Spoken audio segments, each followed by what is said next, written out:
Forget about your Hooters, we got boobies here. Mecha? Wait, that was Gundam! How did I not recognize it? Iron-blooded orphans? You could pretty much use that as an overarching subtitle for the entire Gundam series. Holy shit! Zeta Flare? I know who that is. Char? There's no way that was Char? Hold on. There's no way. He's back. Oh, it's the Unicorn Gundam. I saw him. The first to fall in love loses. That's really funny. Hi everyone, welcome back to the channel. Today we are going to be checking out more mystery 2010s anime openings. I don't know anything that's going to be in these videos, so you know, it's always a lot of fun for me. Pinecino, who you guys might be familiar with if you've been checking out other content on this channel, he has compiled this list yet again with 13 openings today. So if you enjoyed this video, please leave a like, subscribe if you haven't already, and comment down below letting me know which your favorite opening is that we check out today. If you like gaming content, I do have a gaming channel. It is Jasmer_Games. I try to post there as often as I can. I kind of fall behind every so often because I'm focusing on this channel so much.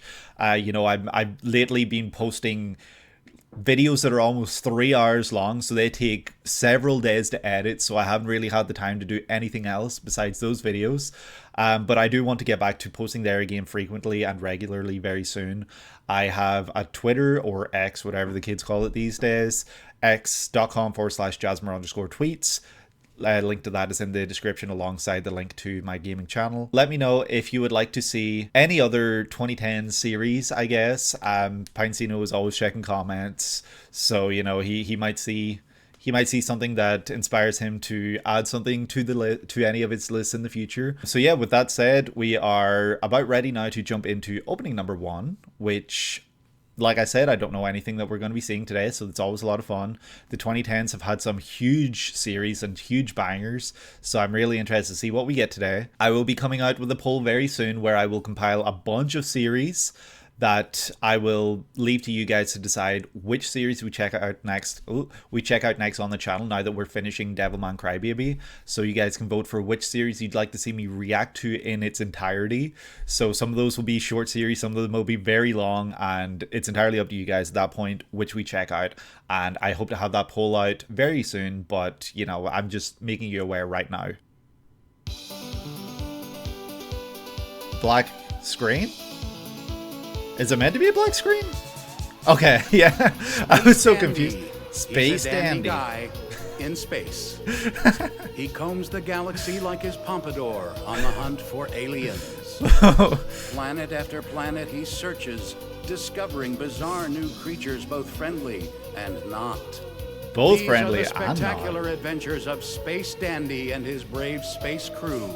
In space. In space. So I'd imagine this is some comedy in it, right? Because that was a very comedic opening. Is that it? No? Okay, now we get the opening. Space Dandy. Oh, look at that stylish look. Holy shit. That hunch in the way he's designed is reminding me of Lupin a little. Is that like a possum behind him?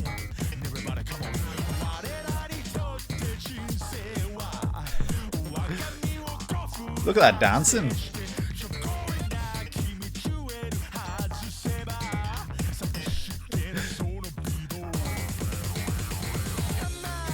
Oh shit. Reaching for a star. And he's crying. Okay, so he's not an entirely goofy guy. He's got some layers.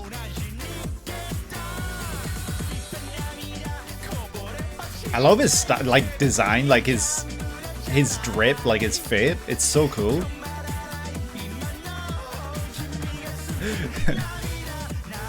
Is that a monkey? No, not the big skull guy in space. Yo, they got mechs? Is this series just like a...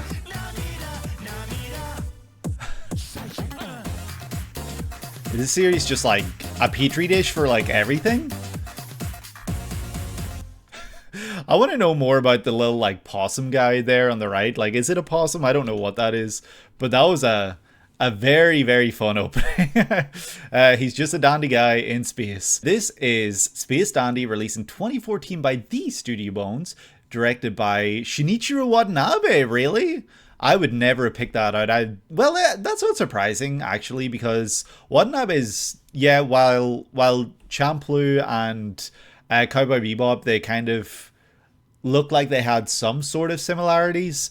Carol and Tuesday, which I checked out in the channel the opening for as well, it was so vastly different, and it very much surprised me that it was done by him. So I guess it shouldn't be too surprising that he did what looks to be a comedic space opera kind of series as well, you know, kind of going back to Cowboy Bebop in space, but this time with a much more comedy vibe to it. And Shingo Natsume, who did One Punch Man Season 1, and original character designs by Yoshiyuki Ito, who did the character designs for Soul Eater, Full Metal Alchemist 03, and it's essentially the Bones House style. Yeah, I was going to say while I was watching this that the look and the animation style looked very familiar, but I wasn't able to place it. So you know, this makes a lot of sense now. The rest of the staff list is kind of one of the most stacked of all time, but you'll get to that later. The song is Viva Namida by Yasuyuki Okamura. Dandy traverses the cosmos, making what money he can so that he can visit every establishment of his favorite Space Hooters-esque diner chain, which the narrator describes as where Zero G meets Double D. That's really funny. So that's kind of like it's putting a spin on the whole thing where like people in different countries are like, I'm going to visit every single this of that, you know. It's something that people do. That's actually really funny that they kind of take a spin on that. So then to put a horny spin on it, but have it like this really goofy silly guy, it's just really funny. His intentions lie squarely in appreciation for the food, for the record. Okay, I should have read that before I said putting a horny spin on it. Dandy is accompanied by his vacuum cleaner robot Cutie and alien cat. Oh shit, that's a cat? I guess the long body just did not make me think it was a cat. And his alien cat Meow on his ship Aloha Oe, meeting an exciting adventure each day like it's his very last. Just seems like a really fun concept. The space cat with the long body is just you know, obviously reminding me of the long cat image from decades past, I guess, at this point. Having your vacuum cleaner robot follow you around is a very, very interesting idea, but I'm sure it makes for a fun concept because he's going around making a mess and his little robot is there to clean up after him. I guess it's kind of a play on that. I've mentioned so many times in the past that I love a spoken intro anytime it's done. So seeing that the spoken intro was done here in a very, very comedic kind of way really definitely had a very fun intro. And you know, this kind of style where the look of him is Lupin. I don't know how to describe him. Like, they say that he's got a pompadour, but really it just looks like a huge like quiff. This series is a real marvel. Watanabe and producer Masahiko Minami, who did Bebop, essentially sought to create a series which was like if Bebop was entirely the one-off episodes and leaned way harder in planet-hopping, rompy sci-fi.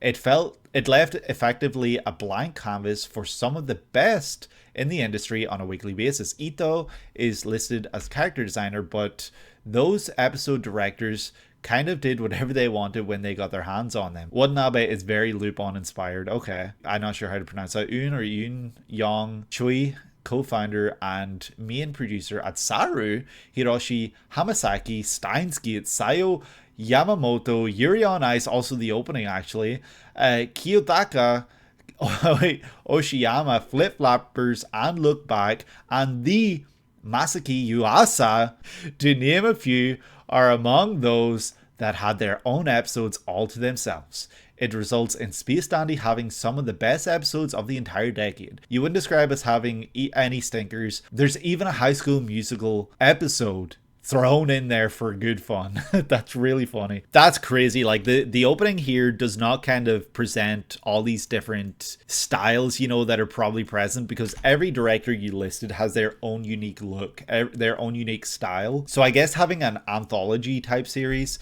I don't know if you'd even call it anthology, having a different director do a different episode and they kind of have the free reign to do whatever they want for each episode really makes for an interesting premise, and it will make for a very fun watch, because you don't know what you're going to get each week, or if you know you're just sitting down and watching this in one sitting or in like a couple of sittings, you don't need to wait weekly. This will make for a very, very fun and interesting and very creatively insane series. Like I imagine every single director brings their A game for this, because they knew that they'd be lined up against all these other directors that are huge in their own right. So knowing that you're going into this episode, you don't want to be the one that brings the series down. You don't want to be the one that people talk about, this is kind of the worst episode. You want to bring your A game and you want to have the best episode of the season alongside these other huge names. Also, as is customary with anything Watanabe, the music is a highlight. The series has a fleet of musicians on it, including frequent collaborator Yoko Kanno, who we're familiar with on the channel at this point, that had an explicit mandate from Watanabe that only pre-1984 styles were allowed, essentially intended to give it that retro sci-fi vibe, kind of like OG Star Trek. That's very, very interesting. So realistically, styles that you would see in early mecha series, maybe like those space series, you know, I'm thinking like Mazinger, Gundam Zeta, maybe, well, Gundam Zeta was 1985 actually, so maybe not. But like, you know, like really old school sounds, like that would make for a really interesting watch. Like, do the sound effects also sound like they're from that age, like where it's really like dated sounds, I guess, compared to what you would have heard when this released? Kind of the disco feel of 79 Gundam. That's really funny. I think that this would make for a really, really crazy fun watch. The visuals in the opening itself are very, very creative. You know, having this really, wow, it just straight up says boobies on the screen. I never caught that. But having the characters just walking with this silhouette, and behind them is this real pop style color, you know, art style, where, you know, characters are coming and going, there's text, it's got this real graffiti kind of look to it, and it's just really, really fun, while he's dancing in the background, kind of just showing off his silly side, I guess, kind of giving you a taste for the fact that he doesn't take life too seriously. He kind of just does what he thinks is fun. Another quirk of the series, with the intro being a little nod to it, is the series kind of broke ground by airing in the English dub first on Toonami, with the Japanese broadcast following the next day. Interesting. This is due to Watanabe's shows being cornerstones of Toonami, and their dubs being some of the most well regarded out there. Dandy was really hyped up as the return of Bebop, so I think quite a few were left disappointed they received a series that was going for a completely different tone. Yeah, that's a shame. Like, you can hype this up as the next series with a lot of the names that worked on Bebop, and, you know, a lot of the team that works at Bones, all this here, but to kind of, you know, present it as the next Bebop isn't exactly fair, and I think that definitely could have soured some people's tastes for the series, like right off the bat, because they would have expected more of the drama, whereas here they get more of the silly one-offs. Yeah, that was more Toonami. Yeah, no, I'm not blaming Studio Bones here at all. I am blaming Toonami, because they're the ones that were doing the marketing for this for the English audience, and I think that's a shame. That's the name of the diner chain, Boobies. Crazy. Forget about your Hooters, we got Boobies here. Well, he's got a really cool, fun style. His hair style, I can kind of see it where the whole series is supposed to feel like a retro style, because the hair, where it kind of has this really curvy kind of quiff to it for the fringe, it looks like a 70s, 80s, early 80s kind of hairstyle, like, you know, think Akira from Devilman, think the characters in Mazinger, you know, they have this kind of like quiffy style to their hair, and I think it's a really really old school looking look, and it definitely fits the vibe of the show so much. Reaching out for a star, not being able to grab it, or it breaks in his hand, and then seeing him crying, I don't know if that's kind of telling us that he's got depth to him, or if it's kind of just playful and the stars represent something that I'm not aware of. Very, very fun opening. The song itself was an absolute bop. I loved it.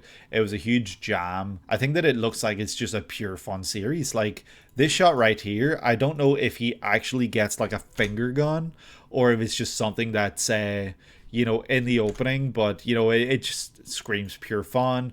Everything about it just looks like a real prepare to laugh and prepare to have a fun time series. Like I don't have a single thing to say about this that isn't that this looks like one of the most fun series I've checked out in the channel. Dandy is a personal favorite of yours and one of the shining examples of what anime can offer in this decade, in your opinion, of course. Yeah, no, of course. I also like this guy down here with like a little cucumber face. I don't know what's up with that. And then like the evil ape. I don't know, like.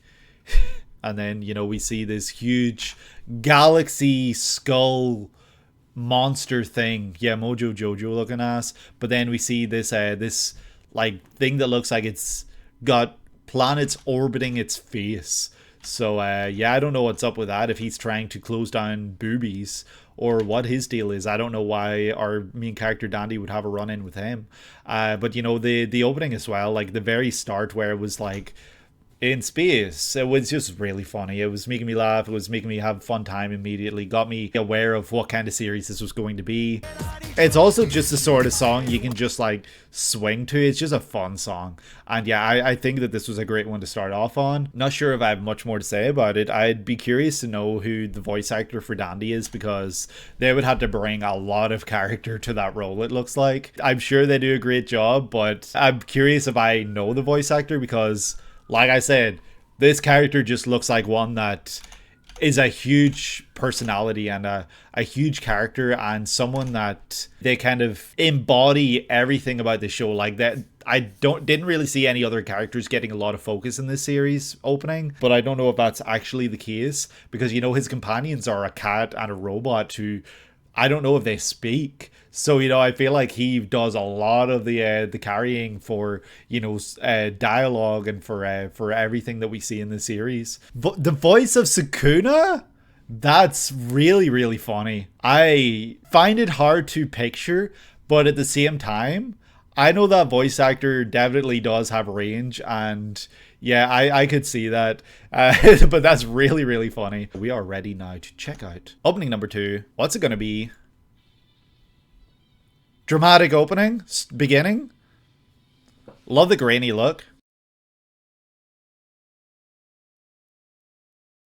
Mecha? Wait, that was Gundam! How did I not recognize it?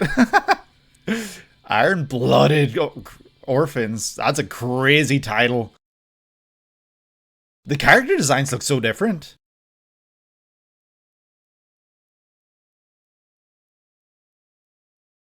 This feels very edgy.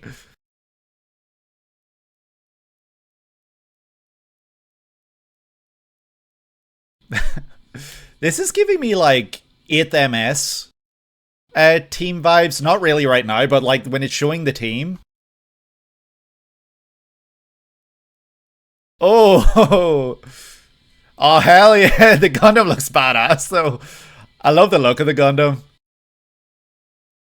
I like the unique take on the V.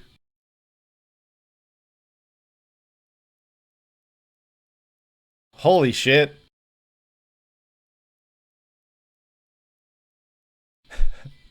Oh, this song is just such a banger though. Holy shit. Oh, seeing them grow up together. Was that a nuke? Oh no, okay, it's just a rocket being fired. Alright, that was a cool opening. That was cool. That was not what I expected following up on Double O. Double O had this, I don't know, just this, the music in Double O was very like, I would want to say uplifting, or like, you know, it gets you like feeling positive, whereas this one, it's definitely got a much darker tone, at least from the opening itself. I don't know if the series itself is like that. Is this Man with a Mission? Because I feel like they kind of do that kind of like mantra sort of sound in several of their openings. I don't know if that makes sense. A few weeks ago, the departure from Cell after Turn A really marks a shift in Gundam to the point it feels like some qualities of the series were left behind in the 20th century. Also, you raise your flag. This was very gritty and very kind of dark, and it felt very gloomy. I wonder if this is kind of like an edgier take. I know that Gundam as a franchise is very dark at times, so I don't know if it kind of makes sense to say like, oh, this looks darker, or this looks like it has an edgier theme or anything like that, because I know the openings for Gundam present a series sometimes that it actually isn't always. Like some of the openings that I've checked out, I'm like, wow, this is a really fun opening, and then the comments are like, wow, he doesn't know, nobody tell him, and stuff like this. So obviously I'm aware that Gundam gets pretty dark at times. It's just really funny then that this kind of followed up Double O. I'm aware that Double O had like pretty dark themes, especially the fact that it was commentary and it was influenced by actual wars that were happening in the world at the time. Seeing this though follow up what I saw definitely feels like a huge change. But I'm really cool with it. I love that this is the transition from 2000s to 2010s, where you can see like an obvious mark in the sand, between the two decades. This is Mobile Suit Gundam Iron-Blooded Orphans, which in itself is a crazy subtitle. I know, like I was saying in other openings, that I think it's really cool that Gundam, you can associate a single letter with each series, and then GQX came along. So I'm wondering if this is IBO or Gundam I. Okay, it's IBO. Okay, so not to be confused with IBS or HBO, yeah, like you said, it is a kick-ass title. The title for this series is crazy. It's insane. And it really just immediately lets you know, yeah, orphans, kids, like, this is Gundam.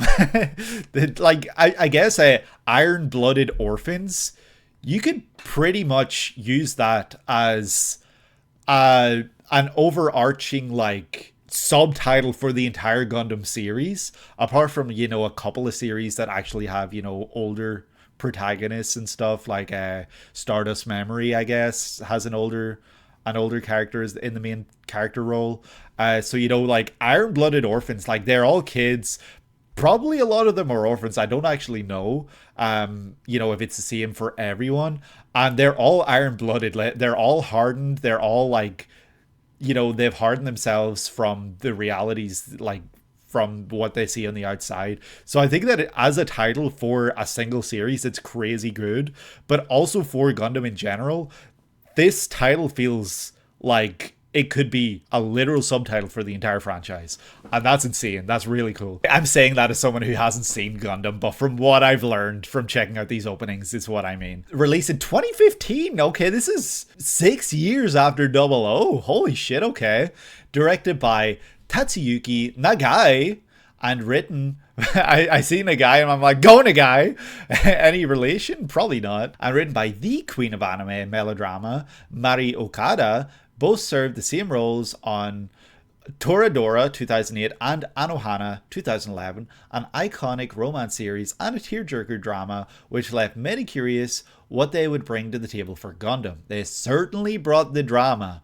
The song is Raise Your Flag by Man with a Mission. I knew it. I knew I recognized that sound. I was like, this is reminding me of Vinland Saga. This is reminding me of Demon Slayer. And yeah, it definitely did have a sound that I was familiar with, and I was like, yeah, I know who this is, but I'm gonna wait until it ends in case I'm wrong. So yeah, no, this is a really good opening by Man with a Mission. I know, Pinecino, you're a huge Man with a Mission fan, and I knew that you would want to include many more Man with a Mission openings in these videos, and yeah, it's just really cool that we're getting to actually do that today, because they're kind of spread out here and there. In 323 PD, post-disaster, crazy, Mars has been colonized and terraformed to render it habitable for humanity. Many on Mars seek independence from the Earth, which holds political and economic dominance over the planet's impoverished population. A Martian noble by the name of Kudelia Bernstein Bernstein, or is it Bernstein, the Bears, Mandela effect, all that good stuff, plans to make her way to Earth to negotiate Martian independence and employs a local security company, CGS, to protect her. CGS, Company Gundam Service. I don't know. Her plans are, however, halted by the sudden attack an Earth military group. By an Earth military group? The higher-ups of CGS quickly fold under the ambush, leaving an opportunity for the ambitious young Origa Itsuka. Origa leads a division of orphaned teen child soldiers that the CGS regularly employed as disposable cannon fodder. Origa's childhood friend, Mikazuki August, suddenly enters the battle under his command while piloting the recently uncovered and hastily repaired Gundam Barbados, repelling the Earth's forces. Origa disposes of the remaining adults at CGS and rebrands the organization as the mercenary group Tekadan Iron Flower. That's a cool name. They continue helping Kudelia on her mission for Martian independence, but this time on their own terms. Tekadan contend with both the Earth and rival military groups in a fight for survival in a world intent for their demise. The way that you were laying it out, like they want independence, Earth, blah blah blah, all this here, was definitely reminding me of old school UC, where the side of Zeon wanted independence from Earth, but they kind of went about it in a way that they started wars. Whereas in this one, it seems like the initial plans are for Mars, the Martians, to, have peaceful negotiations in the hopes of attaining independence. Zeon took some steps a bit far. Yeah, this one seems like it maybe goes in a direction similar to that, but it seems like it kind of to bring One Piece into this. Anyone who doesn't want spoilers for One Piece, middle of One Piece, I'm going to talk spoilers in 3, 2, 1. Fishman Island, I think it's her name's Otohime. She goes to, Earth in hopes of negotiations for independence for Fishman Island, or for the Fishmen. It's kind of like reminding me of that, where one side wants these peaceful negotiations, whereas another side of those people want just to do things their own way and to bring the fight to Earth. There's a whole troop of child soldier against the world, or more like 2 worlds, Earth and Mars. Yeah, that's crazy. The Chad Fisher Tiger, yeah. So that's really interesting, because our main characters, right off the bat, don't have necessarily good intentions. Because I feel like I go into this a lot, and, I always get comments of people being like, this is Gundam. There are no good sides or bad sides in Gundam. Everyone's just, morally grey. But this one, it feels like it's more obvious, because these child soldiers are kind of going into business for themselves, and they don't want necessarily good outcomes for either side. They are doing what they want, and for the outcome that they want, opposed to what is the greater good here. And it's kind of interesting then that we see the characters throughout this entire opening, and throughout the opening I'm like, wow, these look like good little guys. Like, they look like they'd be good characters, and they kind of, have been through a lot, but the way they're presented, I thought that they'd be, characters that we kind of we flock to, and, we want to see them happy. But they, from this blurb, holy shit, they're not great people.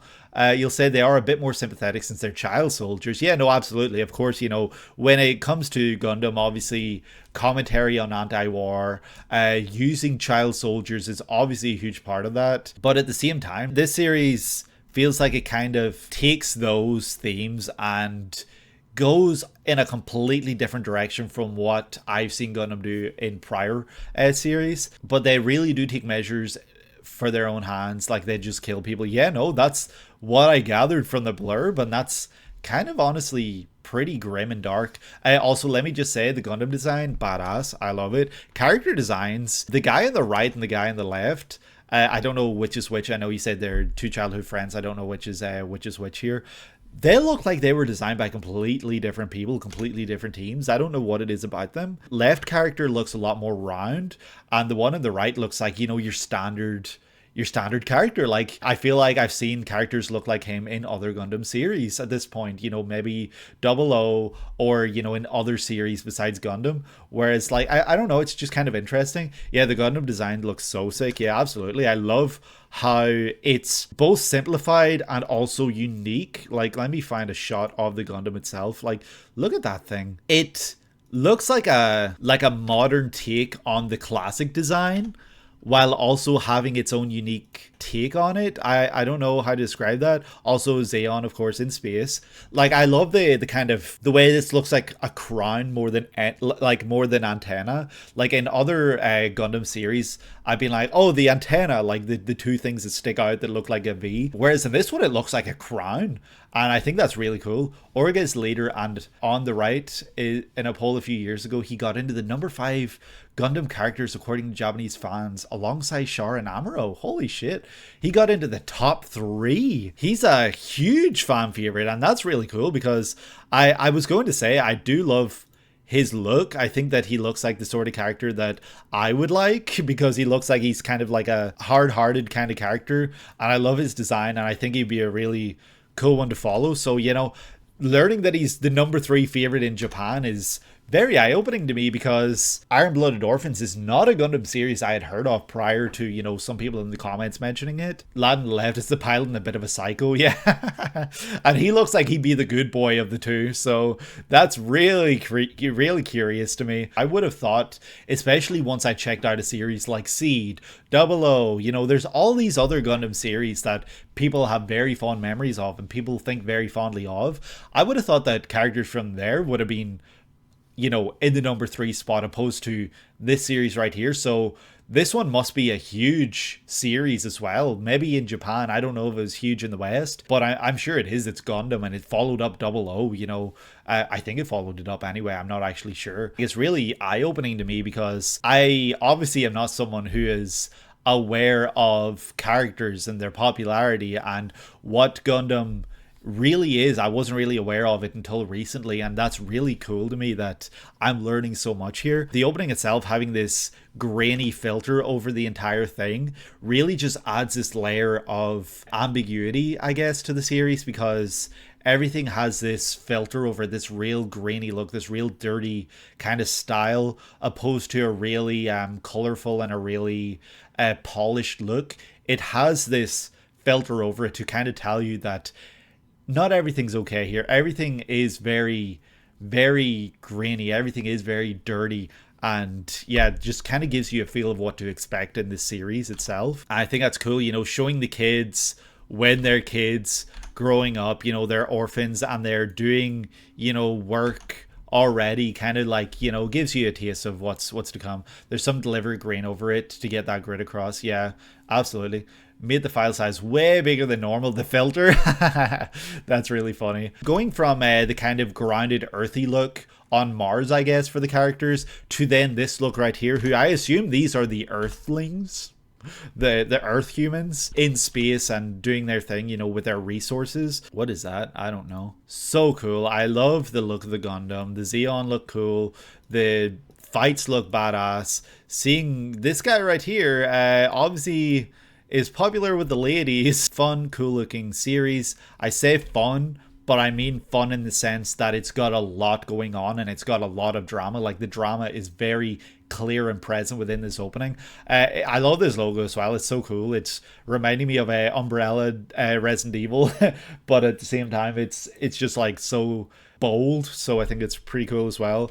And yeah, I'd be curious to check this series out eventually, you know, if I was to watch the series itself. A shot like this is badass, you know, them looking out, all of them looking out towards the Gundam, but because they are so, the Gundam is so far in the background, the characters, who are obviously much smaller than the size of a Gundam, are standing level with it. So it's kind of a commentary, I guess, on the fact that this Gundam is an extension of the humans, an extension of these humans in particular, and it stands alongside them and they use it to reach their objectives and their goals, I guess, and it's standing alongside them opposed to them standing alongside it.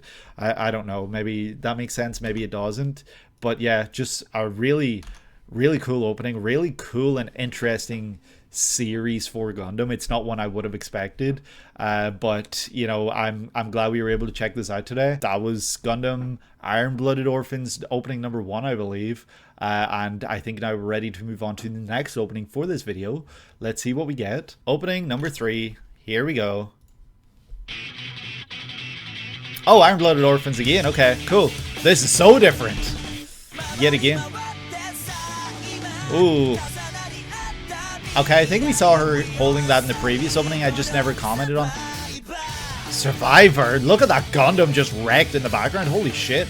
Oh, she must be the one that wants to do negotiations, I guess.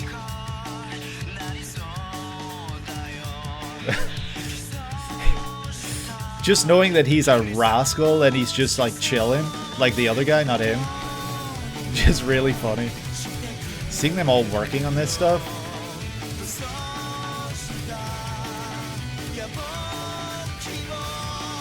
Peeling a potato in 0G. Oh, the cockpit. That's cool.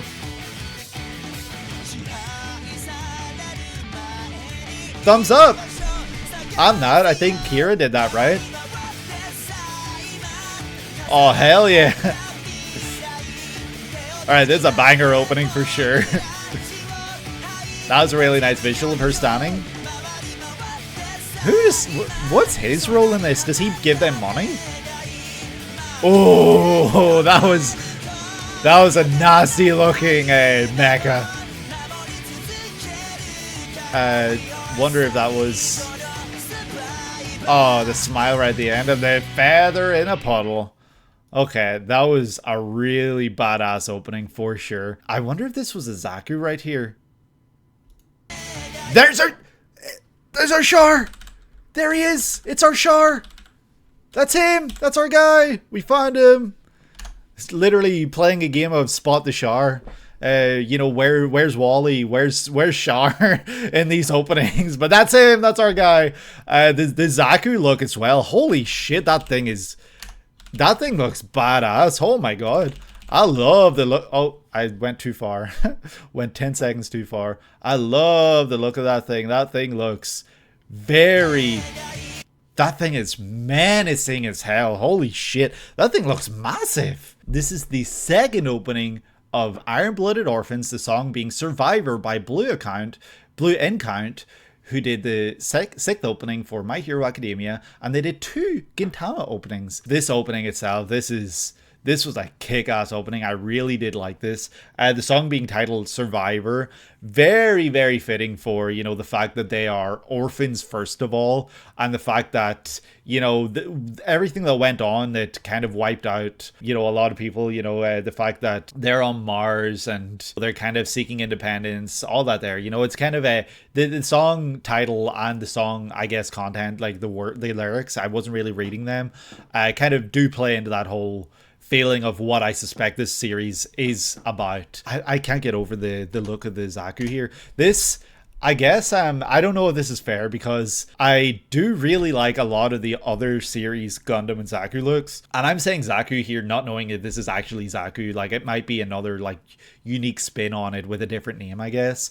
But the fact that first of all, the fact that the Gundam is from the colony that isn't from Earth is a cool take, because that's putting a spin on the original 79 UC, where, you know, the Gundam was Earth and the space people were Zaku here, whereas it feels like it's the opposite here, where the Zaku is Earth and the Gundam is space. So that spin is obviously just flipping it on its head and already interesting and putting a different take on things, which is cool. But these might be my favorite designs that I've checked out so far, honestly. I really, really like the design of that Gundam. I really like the design of what I think is this Zaku here, because it looks sick. I like the kind of like slim body look where it's all like beefy up here and it kind of slims out. It's just really cool, and I love the kind of, I think it's pink. I love the pink look to it. It's very cool. It's nothing like what I was calling the Patrick Star Gundam in the previous, or not Gundam, but like, I guess Zaku. I'm not sure, the Patrick Star one in 00. It looks nothing like that, and it looks cool. It looks badass. You can tell it's probably Zaku, I guess, as well, by the fact that it's got one eye opposed to two. Like, it's got one eye slot. Yeah, just so badass, so cool. I think I learned a lot more in this one. You know, obviously seeing the characters. I don't know what's up with that hair, first of all. Like, that big fringy part that kind of sits out like that. It's kind of silly looking. This is another AU work that kind of feels like it's in the distant future after the UC. The Earth forces kind of idolize ancient for them heroes that kind of resemble people like Char and Amuro. That's interesting. So alternate universe, but also familiar enough, and, you know, dropping these little Easter eggs that, you know, kind of make you question, like, is this truly alternate universe? So that's actually really cool. I love that a lot, because I was saying during turn A, I think it would have been cool if it kind of went in a direction of Char, Amuro, like they're these important figures that nobody really talks about nowadays, but they're remembered in a sense, and, you know, we kind of get these teases and these revelation moments that bring them back into relevancy. You forgot this, game theory? Yeah. You forgot to include this incredible screenshot in the last blurb. Describes the moral dilemma of the villains quite concisely. We shouldn't kill innocent children, but we can kill guilty children. How do you define guilty children? So I guess in their eyes, like, this is the Earth Federation, whatever you want to call them, and they're calling the iron-blooded orphans, you know, the main characters that we're following, the Martians, they're calling those guilty children. That's a really, really interesting take and a really interesting idea, I guess, because this is used anytime those zoomers act up. While yes, this could be that screenshot that you included just now, I could see that being something that could be memed. You know, like, oh, not innocent children, but guilty children. You know, like, you could put a meme spin on that, like, and, you know, not take it too seriously. But at the same time, that's an actual, like, morally, like, I feel like morally that's a really good insight into what Gundam actually is and can be, you know?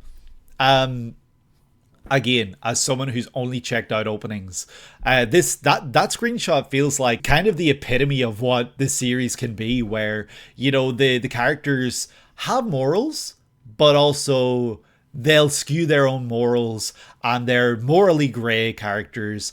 And, you know, like, why are some ideals better than others when they kind of contradict themselves? You know, it's just a really it's a memeable line right there, but at the same time it's a really great morally conundrum kind of question for what the series probably is. So yeah, I do really actually like that line, despite the fact that it is a little silly. Again, I'm just questioning this fringe right here. I don't know what's up with it. It's kind of like, it's reminding me of Aerith from Final Fantasy VII's hair, where it kind of just defies gravity and defies physics. You know, it just doesn't make sense. It looks like it could slice through pizza or something. I don't know. Newsflash, he does not. That is not true. I'm not endorsing it. I'm saying I think it's a really good line. It's a really good quote for the morally ambiguous series that is Gundam. Clipping that? Which part are you clipping? The part where I say I don't endorse child murder? I think I got more of an insight into what the series is. You know, she looks to be the one who wants to do the negotiations. She looks like she's got some sort of a royalty, I guess, or she's obviously a figure of importance. The Gundam behind her, which is absolutely tattered and destroyed, it's a crazy look, because it's kind of got this story of, she's kind of like Relena from Wing. Yeah, it's kind of telling us that the Gundam itself is not actually a means to an end here in this case. She is still standing unscathed with these goals in mind, and the Gundam is fallen, and, you know, the goals might not have been reached. So it's kind of like this question of, is the Gundam a means to an end, or is it just something that they're using in this war that doesn't necessarily make things right? But I think that this shot right here is kind of really interesting. And then the logo popping in, I think it's a cool logo. It's very simple, you know, like the just straight down, or if you're reading in English, like the straight across. Having blood in red is very on the nose, but very funny. or I say funny, but also, you know, pretty badass and cool. It's reminding me of like a horror series logo, I guess, with blood red in the title. They're in the Tokyo Ghoul OP realm, absolutely. They're in the Komi Can't Communicate opening realm. Seeing this little guy right here with his soft round design, just chilling, eating chocolate or something while just being an absolute menace is just very, very curious. I wonder if his hair's like that so that it can cover his eyes sometimes, you know, kind of not tell you what he's thinking. Seeing everyone working together in this Gundam, very cool. It's just, yeah, it really showed us the camaraderie that they have. Their spaceship right here, which is very tattered and destroyed, and kind of telling you that they don't have the same funds, the same equipment that the Earth's like forces do, because they're obviously in these very technically advanced, technologically advanced looking spaceships opposed to army and characters here. Another thing I wanted to talk about is the character that, wait, actually, first of all, we get the iconic thumbs up from Zeta. We get to see space fights and stuff. I'm curious if the guy that seems to have like a harem around him, I don't know who he is, but you know, he's loved by the ladies. I wonder if he's someone who funds this war or something like that, because I don't know really what his role would be, because he looks to be very well off. Other than having a lot of money, he didn't really seem to have a place in these two openings. He kind of was just there. Like, there's no real reason for him being there that I was picking out from the openings themselves. So yeah, I wonder if he's just someone who funds this war. I love the different designs for the mecha too, like the different mobile suits, just really, really cool looking. And then, you know, all the birds flying away, freedom is out of reach, war-torn areas, battlefield, everything. Just, yeah, I feel like this one, I didn't have as much to say about it, but the opening itself visually really clued me in a lot more to what was happening, because I had read the blurb in the previous one. I don't think I commented enough on how good the Man with a Mission opening was, by the way. I really did like it. It was a really cool song. It really did have this driving beat, and it really fit what I was seeing in that opening. And this one as well really fit the vibe for this one. You know, it definitely had a lot more action and a lot more camaraderie and everything. So having this kind of more upbeat and uplifting song, it's not exactly uplifting, but you know what I mean, it really did fit what I was saying here, and I really did like it. I think that this song was really kick-ass in your face, and I really, really, really like this opening, honestly. The song was really cool, and yeah, I think I might be now ready to move on to opening number 4 for this video, if we're ready. Alrighty, opening number 4, here we go. Okay, this is not what I was expecting. That's crazy. We are fantastic dreamers. KonoSuba. This is KonoSuba, right? I don't think you have to pronounce the rest. Maybe you do. I recognize the name. Don't know anything about it. Is this Isekai? Because he does not look like he belongs here. Wearing his like track gear.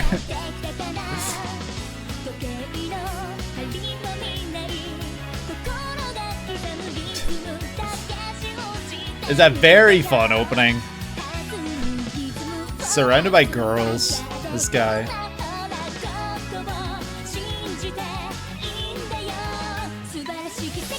Oh, really like that animation of her like swinging into view there. That, you can't break the rock. It's a bomb? Oh, this looks really fun though. It looks really cute and just adorable. Holy shit! Zeta Flare? A power to rival Donald Duck?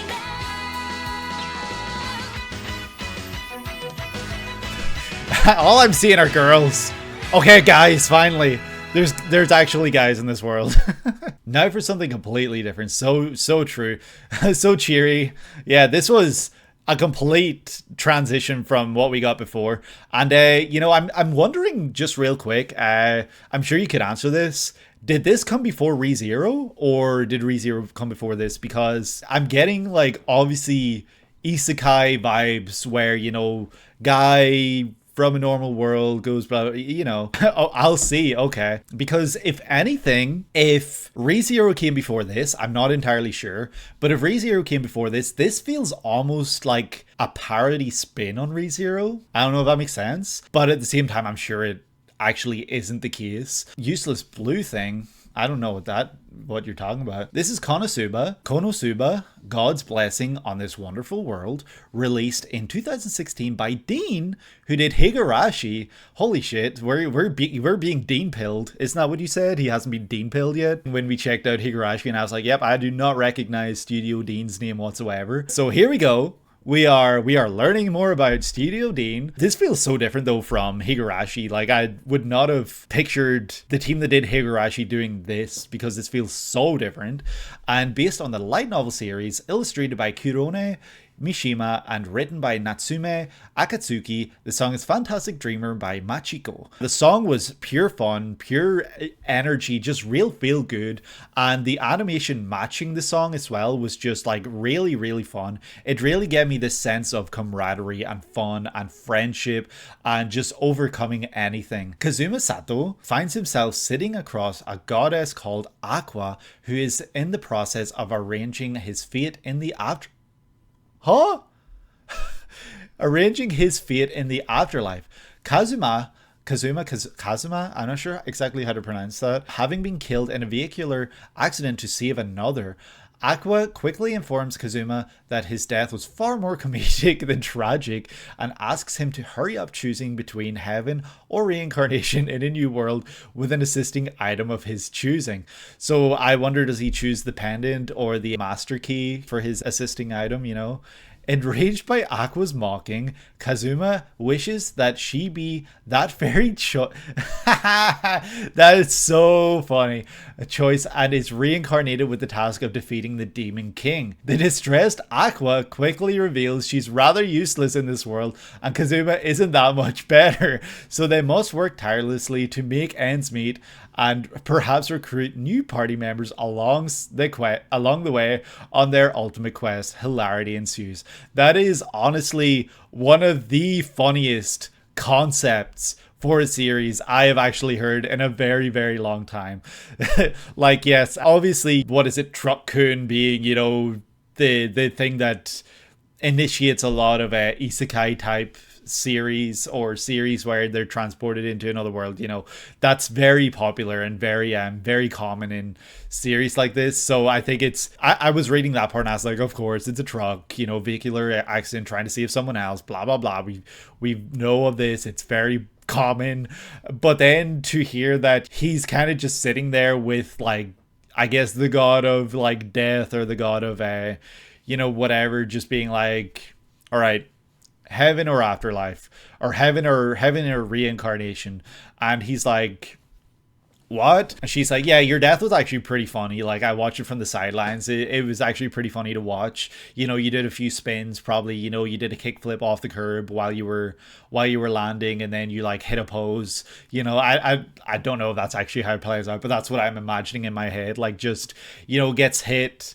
You know, obviously this isn't funny, like getting hit by a vehicle and, you know, passing away, like that in itself isn't funny, but the fact that it probably plays out in a very funny way, where, you know, I'm picturing like a Tony Hawk type thing where they do a few flips, you know, they do a heel kick or whatever, I don't know. That's just what I'm seeing in my head. And then for him to just be like, so if I'm reincarnated, what are the terms? And he's told, well, you get to choose an item, and that item will help you in this world, and you have to defeat the demon lord, you know, the demon king, whatever it is that happens in a lot of series. And he's just like, well, reincarnation and you're my item. Like, that's funny, because what can she say or do in that situation?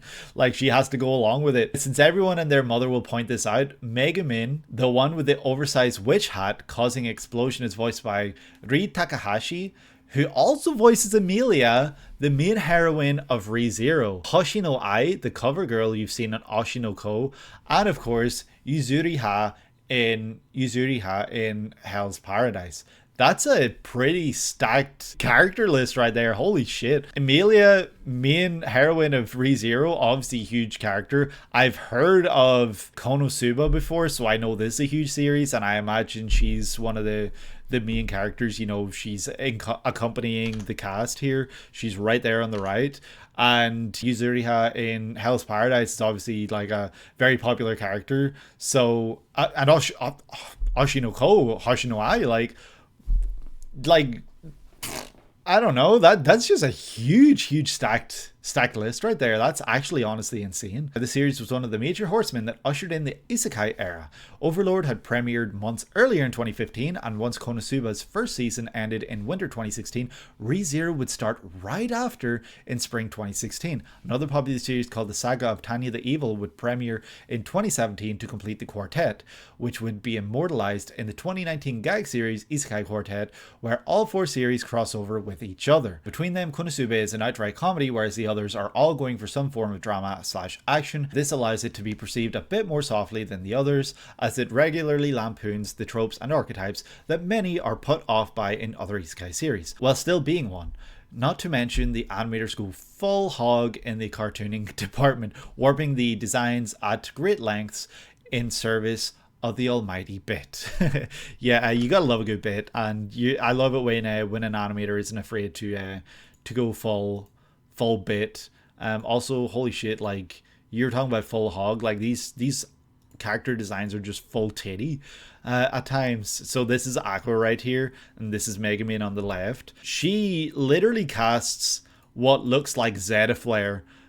Anyone who knows, but that is a crazy explosion right there. Holy shit, mighty explosion. I love the look of the witch hat, by the way, with the little buttons and then the stitching to make it look like a face. It's very it's reminding me of, I guess, Viva Final Fantasy, if you will, or you know, just any, like, it's reminding me of something else as well that I can't quite put my finger on, but it's a really cool look. Also, the look of the series was just pure fun. Learning that it was a comedy, I could have, I guess, I think I did place that myself. It looked like it was a comedy series. It looked like it wasn't taking itself too serious. Everywhere I go, there's titties in this opening. Seeing right here where it's funny seeing them in an actual dungeon, because I feel like you don't see that a lot in the openings for isekai like this. But seeing, you know, a blonde girl being the only one to actually stand up to this monster right here.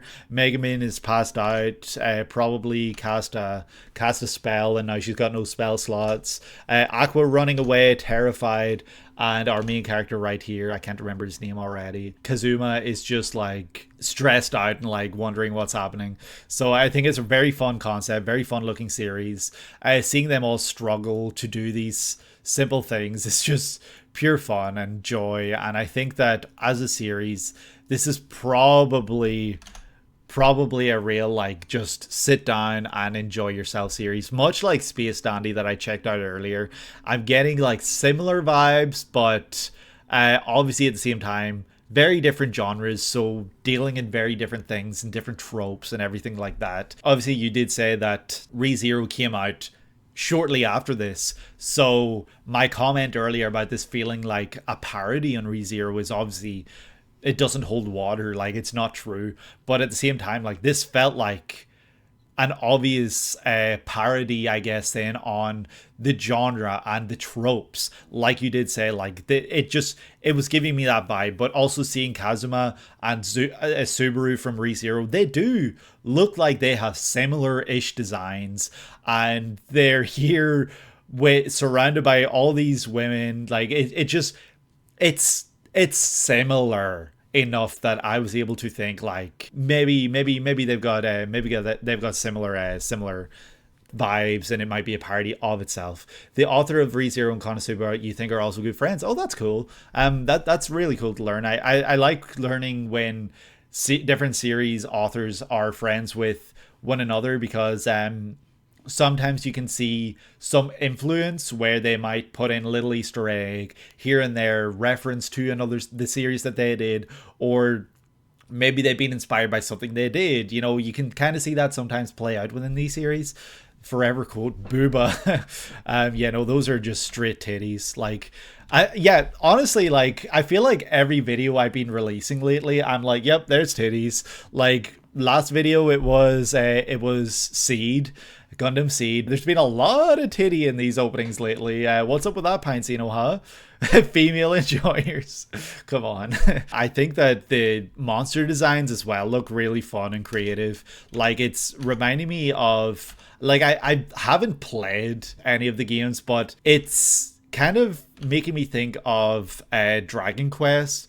Like, the kind of look here of these little monster designs, where they just look a little silly goofy at times, and it's just really, really fun looking. It's a really cool looking series. I think that the comedy aspect really does give this a platform of its own. These look like Dragon Quest enemies. Yeah, you were thinking the same. Okay, yeah, but that's coming from someone who's never played Dragon Quest, so I guess those character designs from Dragon Quest are so iconic. But I think that the fact that this series has a platform of its own where it's diving into the comedy side of things opposed to like diving into drama makes this really unique. It gives it its own leg to stand on, like compared to some of these other series. I know that ReZero is very popular and it's one of the biggest anime series that is airing right now, but this series, KonoSuba, obviously I'd heard of it, but it definitely doesn't look like it's trying to compete with those other series, because it's not trying to do those same things. I don't know if what I'm saying makes sense. I'm not trying to downplay the relevancy and importance of a series like this. I feel like that's maybe what it sounds like. I'm trying to just express that this series is its own beast, you know? And I think that's really cool. I love the character designs. I love the look. I love the sound of it. The song was really good. This one was a big deal. Yeah, I'm sure it was. But I'm not, like I'm saying, like, this isn't trying to compete with other isekai series is what I'm saying, because it's completely different. The energy of the song and the singer's voice just really brings so much fun and joy to this opening. It really does match what I'm seeing on the screen, like Aqua and Kazuma just being useless and, you know, just out of their element in this world. It's just pure fun, pure joy, and I think that the song itself was so perfectly paired with what I was seeing here. And honestly, like, I did really love this opening a lot. KonoSuba, I'm curious to know what you guys think of KonoSuba down below in the comments, because I don't know what to make of this, because I don't know if I would enjoy it personally, because I prefer series normally that have more of a story focus. So, you know, I'm sure there is a story in there. So, you know, let me know what you guys think in the comments below this series. And I am now ready to move on to and check out opening number 5, which will be... It's KonoSuba again. Oh, shit. Oh, titties.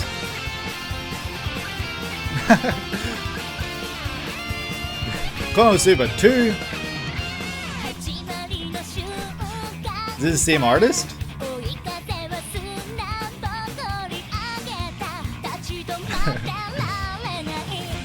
Oh shit!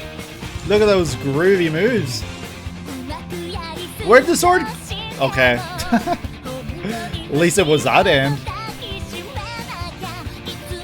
Oh my god.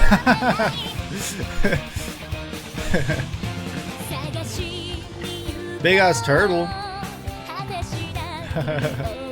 Wait, no, sorry, that was a dog.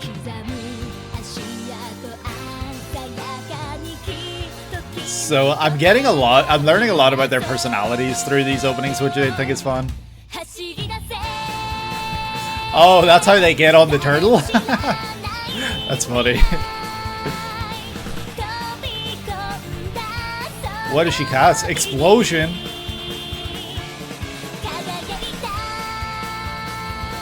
Is that a bubble gum? What is that?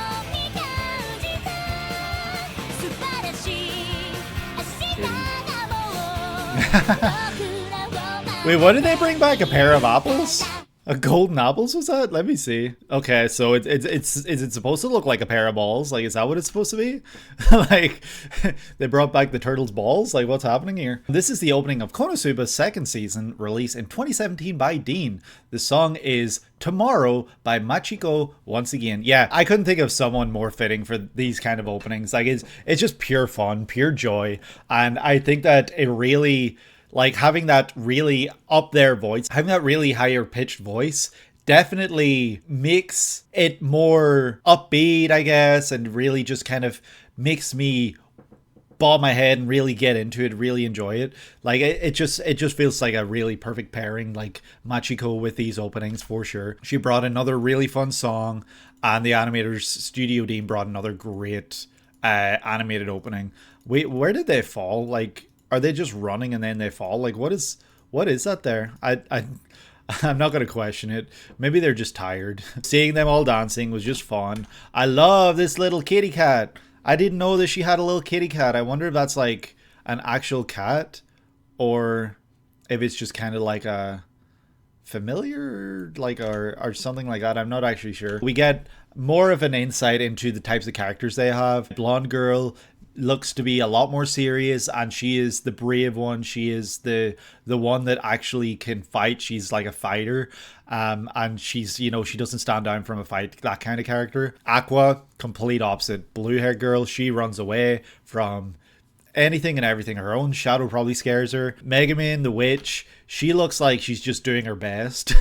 Honestly, like, she looks like she can do great things, but at the same time she does what she can, and she's more similar to Aqua and Kazuma than she is to blonde haired girl, I guess, and she kind of matches their vibes.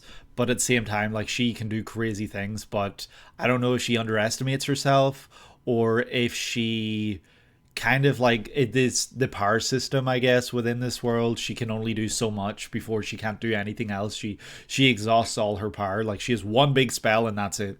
You know, she needs to rest until she can do it again. I don't know if that's kind of her thing, but it was a really, really fun opening for sure. I think that showcasing all these moments of everyone being brave and then not brave and all this was just fun. You know, seeing Aqua getting eaten, seeing Kazuma running in, and then everyone's just being spat out by this big worm thing, like they were all eaten by it. Really just goes to show the type of relationship the four of them have. They all kind of get dragged into these unfortunate situations by Aqua and her clumsiness and inability to do really anything, I guess. Seeing a big dog over here with a tray on its back, I feel like that's a very popular mythological thing. Like, I don't know really what it represents, but there's obviously a bunch of series that kind of do things like this, where, you know, take your It by Stephen King, for example. Obviously the movies went in different directions, but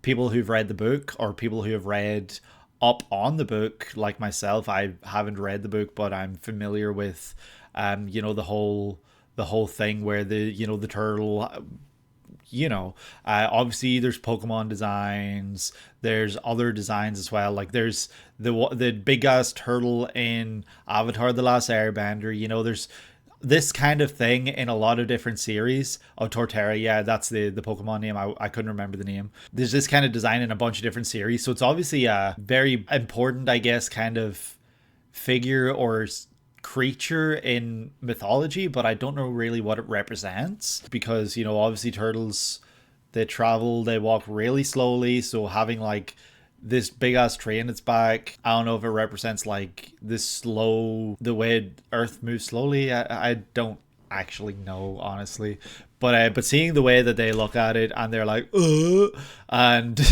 then yeah, like that panel right there, that shot, and then they have to like the shot there where he's like, what the hell, and then she comes up with this crazy plan of these rocks that explode when you hit them, we're gonna put a piece of a plank of wood on top of them, and then we're going to smack them, and it's going to send us flying up on top of the turtle. It's just really fun. It's an interesting, unique idea, you know, like it's not a very, it's kind of like, you know, take D&D where you can do anything you want. You know, you can come up with these situations or you can follow like you can follow the normal obvious path, or you can come up with something unique and different on your own. And this is kind of what they're doing. They're doing something really out there and really different, and yeah, it works out for them because they end up landing, and Megumin does some crazy shit that causes an explosion. I don't know really what she does here. Like, is it a big bubblegum thing? Like, what is that? Is it a balloon? Yeah, I can't really tell what her deal is, but yeah, she causes a parachute that lets them slide down anyway, and then they spot the golden apples or golden cherry, whatever it is. Just looks like balls. And does he have some sort of power? Like, I didn't really pick up on that in the previous opening or until now. Like, he looks like he kind of has picture Momo from Dan to Dan's spiritual power, where she can hold things down with her big green hand, you know, spiritual power. That's kind of like what this is reminding me of, maybe, where he might be able to grab things or something, but at the same time is this big beam of light coming from his palm, so I don't know if it's actually different. Like, I don't know. I guess he's not just a normal guy after all. He can actually do something. You think that's her scarf? This opening had a lot of really cool ideas, and it really just captured the essence of what I think the series is. And I love the singer's voice. I love what she brought to these two openings, and I would love to honestly see more of KonoSuba down the line if there is more. And I hope that Machico does the openings in future if there is more. But yeah, that's really probably all I gotta say on this one. Really fun opening. I had a lot of fun with it, and I think I'm ready to move on to opening number 6. Oh shit, Iron-Blooded Orphans are back. Hell yeah.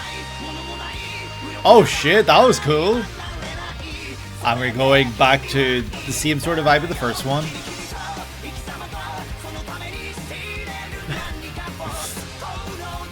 I love the camaraderie here though. Like, we really get that great sense of it in these openings. That Gundam design is sick. That's my favorite Gundam design by far. And I'm a sucker for the original design. It's such a cool look. Okay, so he's out. He's been injured. Has he lost an arm, or is it just broken or something, I wonder?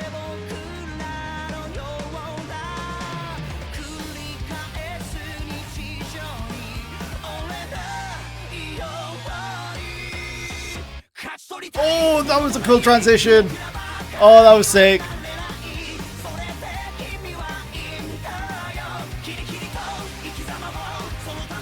Oh shit, okay. I think he has one. No, he has 2 arms. Just one's broken. He's reaching out for the Gundam, but ends up turning and seeing this character. Okay, so the seeds have been sown and a plant is starting to grow. Okay. Oh shit, okay. That was cool. This opening was very, very different from the previous opening we saw for Iron-Blooded Orphans. Yeah, the seeds have been sown. That's what we see at the very beginning. Like a little planty is starting to grow. Then we see it right at the end again, and they're kind of walking alongside it. Instead of dust becomes stardust. Stardust! Memories! This is Mobile Suit Gundam Iron-Blooded Orphans 2nd season, released in 2016 by Sunrise. The song is Rage of Dust by SPYAIR. Holy shit, I'm disappointed in myself that I did not pick out that this was SPYAIR, because SPYAIR have some huge bangers under their belt that I've checked out so far. I am a big fan of what I've seen of SPYAIR so far. This was another great feather in the cap for them. This was a really great one. But at the same time, I wasn't expecting to see it go back to that kind of darker sound and darker appearance and theme for the series, because the one before it, you know, the one that came before, where it had this sense of camaraderie and this more upbeat kind of, like, not upbeat but more, you know, less depressing opening, I guess. I don't know how to word that better. So now we're going back to, like, you know, humanity is shit, people are shit, people suck, everything sucks, and that's kind of what I got from this opening. And I think that from the visuals that I saw, it felt very fitting. I wonder if our main characters here, the 2 main characters, kind of end up opposing each other. They have different ideals, different ideologies, different opinions, different thoughts, different ways of doing things, and I wonder if they kind of by the end of the series like oppose each other, and that's kind of what we're seeing here, where they're looking out in different directions. And you know, the shades of black and white and gray all over this shot right here, you know, very obviously telling us that there's no black or white. They're shades of both. They're shades of gray. I really like the shot of him kicking the helmet up into his hand in 0G. Thought it was very playful, very fun. The whole idea that these are characters that know each other so well, and their camaraderie has really brought them so close together. It's just really fun to see, because a lot of times in these Gundam openings, it focuses on like one character, two characters, or like a few characters, and it doesn't really spend as much time showcasing the team behind the main character or characters, if that makes sense. Like, this one feels like it's showcasing, like in every opening for Iron-Blooded Orphans, it feels like it's showcasing all of them, like all of the orphans, and they're all important and they all play a part here, and without one of them playing the role that they play, you know, the whole operation might go down in smoke, because, you know, they're all important. They all, you know, are very relevant for the cogs to turn. So I think that, yeah, this one was really cool in that sense, that it really shows that, you know, like they all do their own thing. And yeah, I don't know, like the Gundam design as well, let me just say, like, that is one of the coolest Gundam designs I've seen. Do all the Gundam designs always have mouths? I don't really remember seeing mouths in the other Gundam. I feel like they normally have like a faceplate covering where the mouth would be. So seeing an actual mouth here is a little different.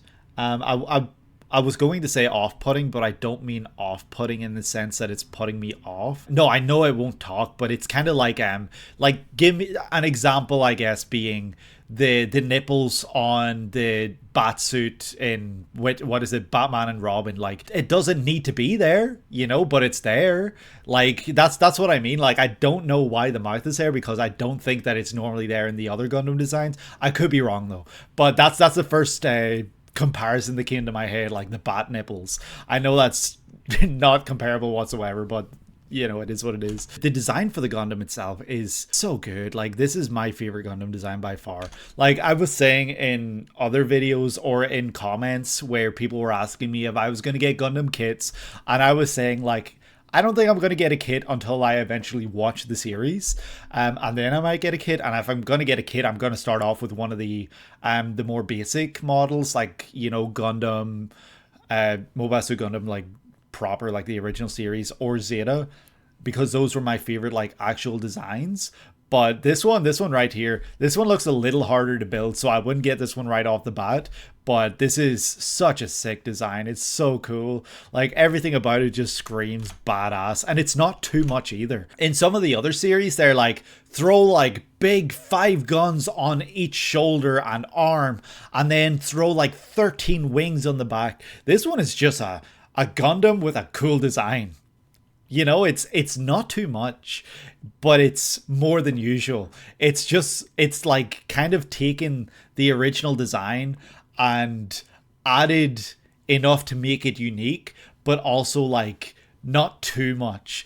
I don't know. There's just something about it it's really like cool. It's really up my alley. I really do love this design a lot. We see the two main characters holding hands. You know, their friendship is so strong. Their bond is really strong. But at the same time, I'm wondering, do they end up friends by the end of the series? I wonder what they're looking for in this this like cornfield or whatever it is, because they're probably looking for something. Again, that hair is just crazy to me, that big ass fringe. I don't know who came up with that design, but it's interesting. I don't know if they're the Earth people. I think they are, and you know, I think we saw them in a location that looked like this in a previous opening, so it kind of gives off this like holier than thou look, you know, like with the stained glass behind them and all the different, I guess, factions or emblems that are displayed in the background. You know, we see Snake, we see like a squirrel, we see another snake actually. So I wonder if there are different factions within like the Earth's Federation or something. I don't really know. This guy looks smug as shit. I don't know what it is about him, but he just looks like a smug little shitbag. He's probably not actually a shitbag. I'm probably being mean for no reason. Look at that shit. He's got a big ass sword. What's cooler than cool big ass Gundam, big ass sword? That's what. And yeah, just so cool. Like the action, the animation here looks really fun, badass, and I like that it's all 2D, animation because I'm not complaining, but when I did check out the G Quicks, I think people were saying it's pronounced, or G Quacks, I'm not entirely sure. That Gundam animation looked to be entirely in 3D. I don't know if there's any 2D animation there at all. So I don't know if that's kind of like the transitions from 2010s to 2020s is that it's mostly 3D CG. I'm not complaining. I don't care. Like as long as it's fun and it's good. Seeing several shots of him reaching out towards the Gundam and not being able to reach it because he's crawling on the ground injured. I wonder if this is kind of like something that happened in the series at the end of season 1, or something that happens in this season where he gets injured and he's reaching out for the Gundam because it's his only strength, his only ability like to do anything, but then it fades away, and like it's more so that the camera turns and focuses on this character. So I wonder if this is someone that's really important to the, like, one of the main characters, and it's kind of like I don't know if anyone knows the shot that I'm thinking about from Berserk, but it's from the manga anyway, where it shows Guts' rage, where he's raging, and then it's like 4 different panels, but then towards the end of those panels, we start to see Casca come into view, and we see him return. So it's kind of like that, where it's like the rage of this man reaching for the Gundam, but then it transitions into this character, and he remembers this character, and he kind of remembers what he's fighting for, opposed to his rage. Could be entirely wrong though. Since the Evas and the rebuilds were CG, I assume Kara just brought their expertise in that area to Gundam. Makes sense, yeah, that's cool. Although overall in general, yes, there has been a phasing out of 2D mecha in favor of 3D CG, much to the dismay of older fans. Yeah, I can imagine, because 3D CG doesn't always look as smooth. Well, it looks smooth in a literal sense, but the animation sometimes can look a little janky. The Seed movie, they are CG mostly, interesting. But yeah, I guess to each their own. Some people like it, some people don't. I don't care a lot of the times unless it's done really poorly. Like I've seen some bad examples of 3D CG in my time. But in your opinion, they pulled it off great there. Yeah, I'm sure they did, because they had a huge budget for Seed, I imagine, considering the fact that Seed does numbers. Like Seed is the it series. I feel like, for Gundam, for a lot of people.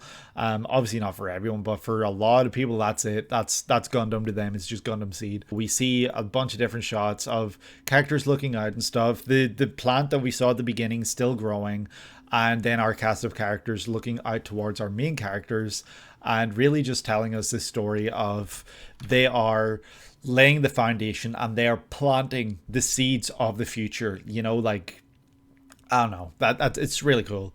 And then we see them at the end looking out into the future or into the distance, and then looking back, and we see this little grumpy looking guy reach out. I'm going to see if I can find it. He reaches out towards space, and his hand quickly transitions into that of a Gundam, I think, and then without the metal armor casing around it, so it shows like the skeleton of it, and it shows that it's kind of like human-like in the articulation, like the way it's designed. It's kind of like human-like with the actual hand. So I don't know if it's kind of telling us again that this Gundam is an extension of this character, or maybe he did actually lose his arm, which I questioned, and that this final shot is his new arm, and it's showing that he reaches out with an actual hand, it transitions into a Gundam hand, and then it shows his actual metal robot hand. So is he more machine than man? What? So I don't know if that's kind of what it's trying to tell us here, where he's very in tune with his Gundam, and that this is an easy way to compare that attunement that he has with it, or something like that. But yeah, this is another hell yeah opening. SPYAIR did a great job. It was a really great opening. I really did like it. The visuals really told me a lot this time around, and they also kind of gave me this sense of worry and concern for a lot of our characters. And yeah, I think that if I can find it as well. There's a really cool shot right here where the Gundam transitioned. I think it was here, right? Yeah, that's it right there. The shot of the guy pulling the mask off, which I don't know if that's kind of a tease because we don't see what this character looks like with their mask off. And this is teasing us, like if you're watching the series, and then we see a Gundam behind it. So it's like, who's the man behind the mask? And who are the people behind, you know, all this awful stuff? And, you know, it's kind of like we are the same. If they are on opposing sides of this war, like they're the same. Like the main characters, they don't show their faces, they show the face of this Gundam, and that's what the enemy sees. So what does it matter what's behind the mask? Like behind the mask is just the person perpetrating everything, whereas, you know, the face that you see, which is with this mask and stuff, it's kind of like, you know, the face of the war. But yeah, I might be ready to move on to the next one. So on to opening number 7. We're back again. Hell yeah. 2015 Sunrise. I know who that is.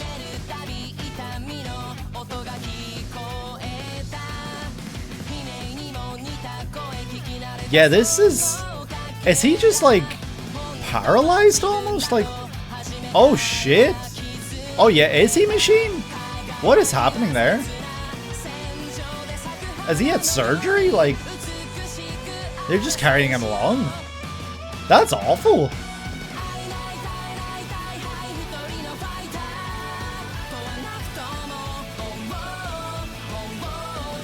Oh, I love the pink Gundam. Or mobile suit, I guess. Holy shit, this is hype as hell. Look at that design right there. Is that a bomb? No! Don't show it right before the Gundam. No! No! Holy shit, the way that came out, that big like pole arm turning into a big hammer? Is he kind of like on life support when he's in the Gundam now?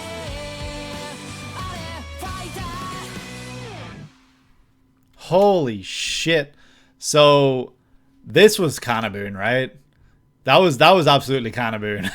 I recognized the voice immediately. I was like, hell yeah, Kana-Boon banger. And it was. Kana-Boon, oh, they're some of the best in the game for sure. I love a Kana-Boon opening.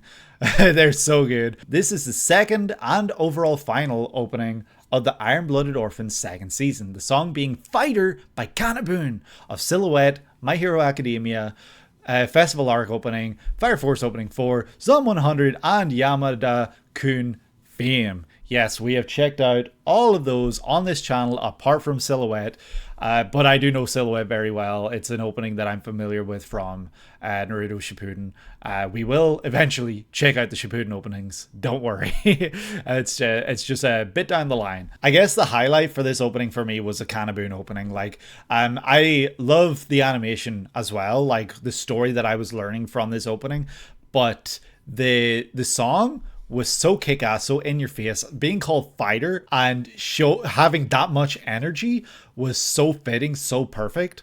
And I think that honestly, the fact that this is the final opening for the series, not what I would expect. I would have expected something a bit more somber considering the tone that some of the other openings have had. But I really like the idea that this is the final opening. So they're at all out war right now. And this song brings all that energy to represent that, like the fighting, the amount of fighting and war that happens in this opening.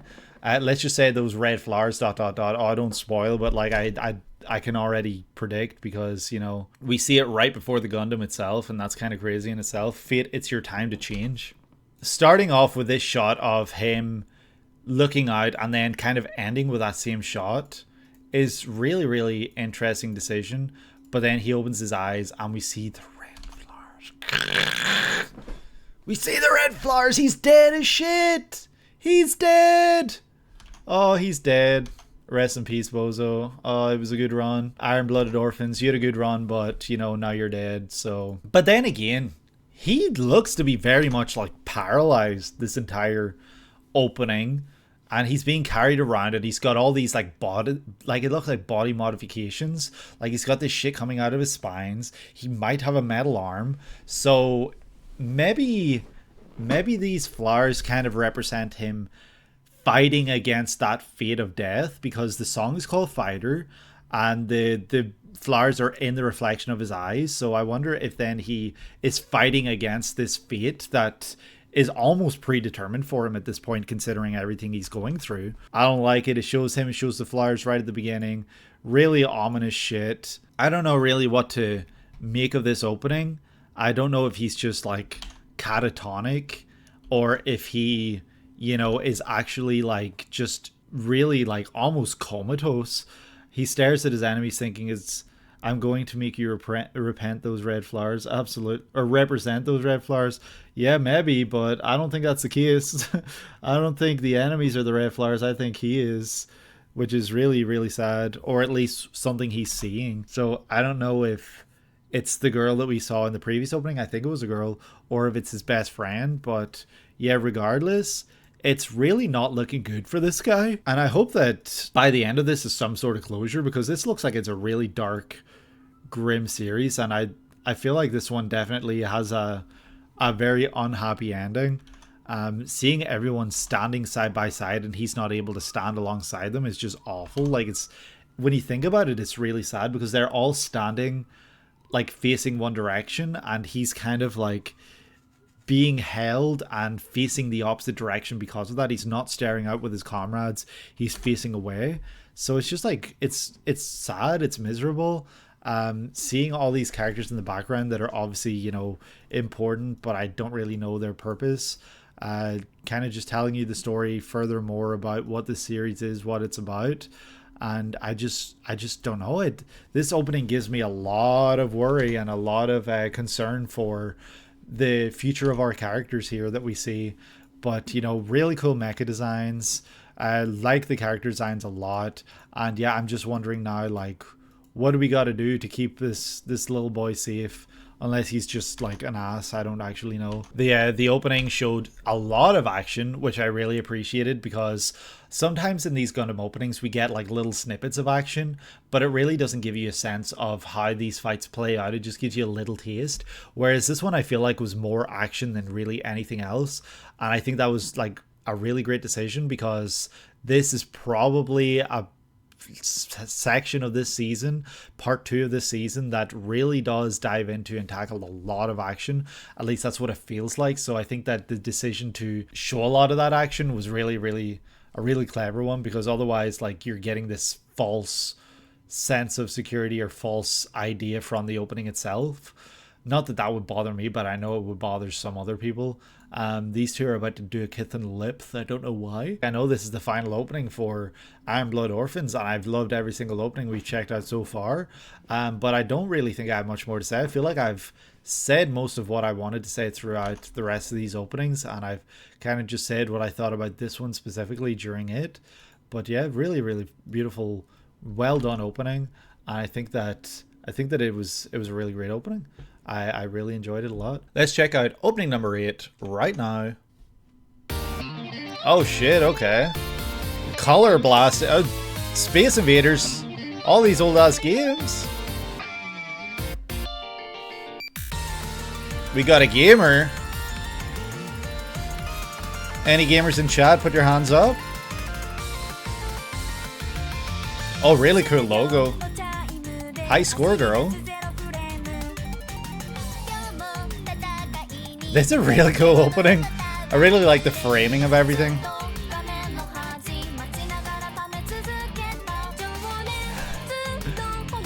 Oh my god, the lyrics? Holy shit. The way it's being done. Street Fighter. Holy shit, what's happening there?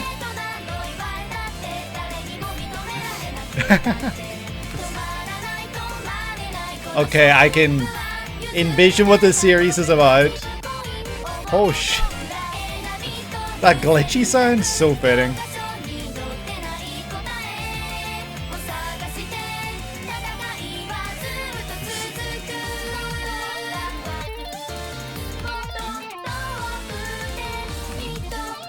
It's very cute.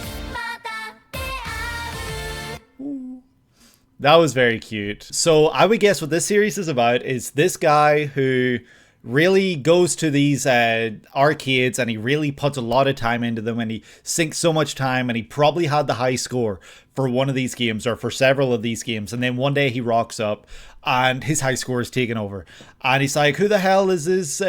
Let's say the name is like Jeff, right? So the high score is now owned by Jeff. And he's like, what the hell? I put all that time and attention and all that effort into it. And then he sees that there's a crowd around this girl, and there's like just this young girl who doesn't really put much effort into it. She's just naturally skilled. She's a gamer.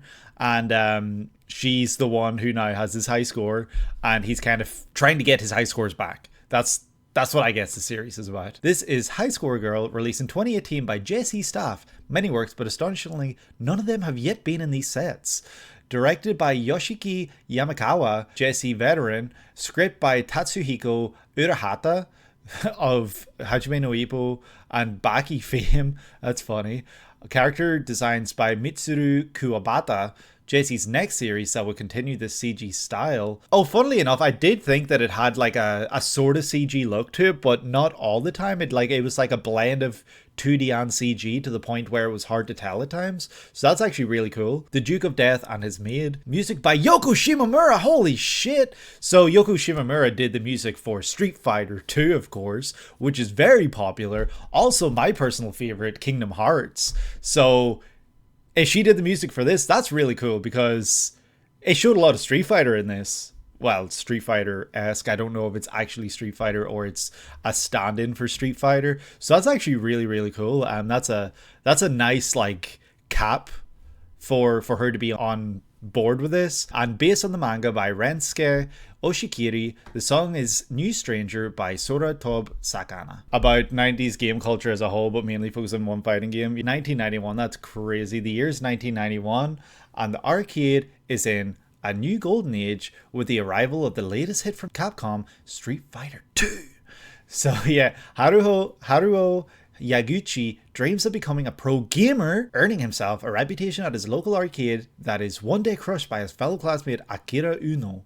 Akira is rich, refined, and very reserved, yet all that matters to Haruo is that she can handily beat him in the one passion he holds dear. He strives to one day beat Akira, the two becoming closer as this quest continues. Yeah, that's exactly what I thought this was.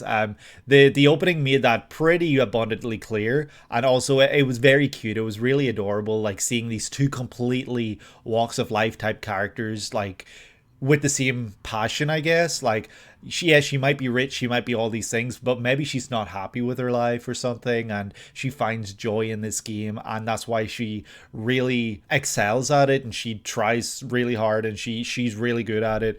And then it just becomes the fact that our main character over here Haruo, he wants to beat that because it's really hard to become what he wants to be if he can't even beat her. Shimomura's involvement in the music is due to the series' evidently heavy use of assets from Street Fighter 2, which she of course was a composer for, which I assume great endorsement from Capcom. Street Fighter 2 plays such a crucial role in the series that really enhances its authenticity. Years go by in the series, and so you see the original release, Turbo, the SNES release, Super, etc., and with it the characters adapt as their mains. Guile and are changed up. That's funny. I think that's really cool. I thought that there was obviously like Space Invaders and stuff like that, but the main focus was on this Street Fighter 2, and I thought that was I didn't think they would use the actual Street Fighter 2. I thought it would be a stand-in series that, would make you think of Street Fighter 2. You knew that's what they were going for, but they were replicating it in a way that was legal without any issues. I thought that that's what they were maybe doing. So hearing that it's actual Street Fighter 2 and that Yoko Shimomura was on board is actually huge. That's so cool to me. I love Yoko Shimomura as a composer. She's genuinely amazing. Like, my favorite game series of all time is Kingdom Hearts. Always has been, probably always will be, and I've been playing them since I was 5 years old. So the fact that Yoko Shimomura is on board for this anime series is actually mind-blowing to me, and that's enough of a reason for me to want to check this out because I love her music so much. The series even alternates its frame rates at times to 60 FPS to accurately portray gameplay as it was for arcades at that time, which you can see with all those clips of gameplay in the opening. Also, cannot stress enough the importance of Guile, who is Haruo's main. As a character in this series, he would be a supporting character of the year nominee for sure. That's really cool. I don't know how that plays out. Like, does he dream about Guile, or does he like just envision Guile like giving him these pep talks, or like is it something like that? I think that would be really cool. That was clearly Guile and Zangief in there. Yeah, no, absolutely. You're right. Let me go through it again real quick. Oh yeah, no, 100%. Yeah, that's just straight up them. And the fact that we're seeing that in the classroom is really cool. As the years move up, you know, you go to Turbo, you go to Super, and yeah, it goes on. That's a really nice touch, and I think it's something that not a lot of series would be able to do well. So I hope that the series was done well. I think I remember this being a Netflix original. I'm pretty sure I remember seeing this pop up on my Netflix years and years ago when this released. It was on Netflix. Okay, yeah, that's what I thought. Ken just phases into reality and gives him speeches. That's really funny. I could just picture that. Guile, of course, inspired by Stroheim from JoJo's Bizarre Adventure. Or was it the other way about? I think it was Stroheim that inspired Guile, right? Oh, here's Peanut. He's here to say hi. He's here to say, where's my food? This and its second season in 2019 were a favorite of yours as the decade closed, and it's become a real hidden gem due to many being put off by the CG style. In your opinion, you think it works perfectly fine for the material? Yeah, no, this looks great. I think that so far this looks really, really good.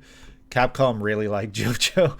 Yeah. Sorry, excuse me. My cat Peanut is being a real pain in the butt. One of the best manga adaptations of all time. I thought that this seemed like the kind of series that would be a really good original anime. Like that's the vibe I was getting from this, especially with it dealing with, you know, something like Street Fighter 2. I didn't think that a manga would actually have something like this in it. Yeah, this honestly just screams anime original to me, but I think it's cool that it isn't. The CG style, I didn't really notice it being bad at all or ugly. Like, I think it's a really, really well done opening. The way that this person who did these fan subs was able to like do this so crazy, like, and then, you know, you get Guile as well. I don't know, it's a really cool and well done fan sub. The effort that was put into this is absolutely insane. Crazy kudos to whoever did this. This shot right here is what kind of clued me in that it was maybe CG, but like it just looks like, I don't know, it looks like a good blend of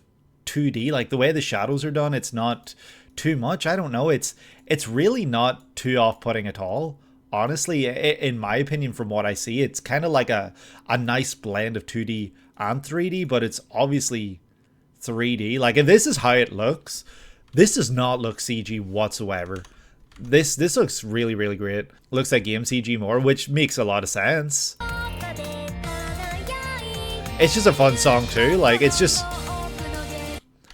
really fun. It has the little moment towards the end where it sounds glitchy, which, you know, it makes sense. It's a series about a game, or games, an arcade, and Street Fighter 2. I wouldn't have known that they get older as they're playing throughout this game, or throughout the series. I wouldn't have realized that because I don't think it really shows that. This was an absolutely crazy good, insane, fun opening that just really like captures this feeling of just pure joy. And like, I'm obviously someone, I'd say every video that I have a gaming channel, so I'm obviously someone who likes to play games. So seeing a series that really just dives into that kind of to what some would say is like a niche little pocket of gaming, you know, fighting game tournaments, stuff like that, you know, fighting game tournament reactions and shit talking is like so entertaining and fun to watch and check out. Sometimes I'm not someone who checks it out a lot of times, but sometimes if I've got a bit of time and I load up Twitch and I see that there's, you know, some sort of fighting game tournament, I'll sometimes put it on here and there just to like get a feel for it, because you know it is a lot of fun and there's so much drama and it's just a really entertaining atmosphere. So a series that maybe dives into that little niche and that little pocket and kind of gives it a platform within anime is so cool to me. They have real pro Street Fighter players promote this show. That's really cool. I wonder if this was a sponsor for like Evo or any other, you know, fighting game tournament series things, because this does look like a really fun series, and I'm sure this isn't for everyone. Like I could probably sit and watch this and enjoy it because I've got enough knowledge of like Street Fighter 2. Not a lot of knowledge, but I've got some knowledge, I guess. I was able to tell you that Yoko Shimomura did the music for it. I've got some knowledge of like how this kind of the industry, all that works. So, well, not works, but I've got some knowledge is what I'm trying to say. So I would enjoy this, but if I was to show this to someone else who maybe doesn't have that knowledge, I'm sure they wouldn't enjoy it as much. But, you know, for people like us, you know, we're gamers here. This is really, really cool. And I think the look of this series is really cute, really fun. And I love how he looks like he's never slept in his life. It really just adds this layer of effort that he puts in. Whereas she is really, she's you know, really pretty. She's got these rich clothes on. She looks like she holds herself high, and she looks like she gets about 20 hours of sleep every day. So it's just really it's this really interesting dynamic, and I'd love to see how that plays out between the two, because I'm sure that they have some really great scenes together and they have this really heated rivalry throughout the entire series. And I'm sure that this would be like you mentioned earlier, Pinecino, Guy would be nominated for Best Supporting Character that year if he had been nominated, if awards were happening, you know, Year Awards. Pinecino does awards, by the way, for us in Discord, just, you know, just so you know what I'm talking about. I'm sure that if there was a rivalry of the year category, I'm sure that this would have been on there, because this looks like the kind of rivalry that would be really fun to watch play out, because they kind of go between rivalry to helping each other out to pushing each other and then overcoming each other, and I'm sure that it plays out in a really, really fun and interesting way. And yeah, this does look like a really cool series in anime, and I love the use of color here. You know, all these bright colors, the framing of the games in the background through windows, the way we see him just dreaming about these games, wishing to be a pro gamer. His whole life is gaming. And then, like, there's shots like these, so where he's sitting playing a game and he takes his eyes off the game to look at her, off to the right. So that's maybe an insight into the way this series plays out, where his whole life revolves around this game, but then she enters his life and he starts to give her more attention than the game. And that might be through trying to beat her. So he's still giving attention to the game, but it's not his sole focus anymore. And she kind of becomes a big part of his life. And that's why she kind of comes into frame really huge. And her color, the color that she is, kind of matches the room. So it's like she's part of the room and she's not going anywhere. I really did enjoy this one a lot. I really also liked the little scenes like this where it showed him and her on opposite sides, you know, player 1, player 2, and they're choosing their own, like, people, like they're choosing themselves opposed to characters, and you know, they're presented in this 2D fighting game style, which is like it's a fun style, like this kind of retro look. It's a really cool look, and like showing them in this style just gives the series a lot of style, I guess, and it gives it a lot of feeling of authenticity. It feels like the way they're showing these characters right here basically tells me and anyone else who might be watching this for the first time that this series probably does authenticity very well, and it doesn't do all these crazy things where it's like, oh my god, he did this, which wouldn't be possible in the game. They probably focus solely on actual things that you could do. And I'd be interested then to know how they do the gaming stuff. Like, do they animate the actual Street Fighter gameplay, or are they having maybe pro players playing the game and they're recording it and they're using it in the show for what they wanted to do? Like, that would be really difficult to do. And even if they're animating it, to make it look authentic and to make it look like it's actually from the game would be so difficult. So whichever it is, this seems like a huge undertaking, and the fact that you said that they kind of switch between 60 FPS when they need to replicate what the game would look like, it just goes to show they put so much time and effort and love, intent, attention and detail into the series, and it really does show. And yeah, already this is a series that I would be interested in checking out, because it just looks like it really does justice to the actual culture of gaming and fighting game culture. So yeah, it's really cool. They buy real arcade hardware and they capture the game. Okay, that, even then, that would be really, really hard to do, to replicate exactly what you want to show in the timing that you want to show it. Like, that'd be really difficult, and they have to do it in one take essentially, because, you know, the health bars, the time, everything, you know, you can't fake that. So there's probably a lot of practice and a lot of dummy tests until they finally captured exactly what it was they were trying to do every time they were recording it. But yeah, that might do it for this opening. Really great song as well. I loved the energy and how fun it sounded. But yeah, this is going to now be opening number 9, which I will move on to right now. Okay, The Endless Universe.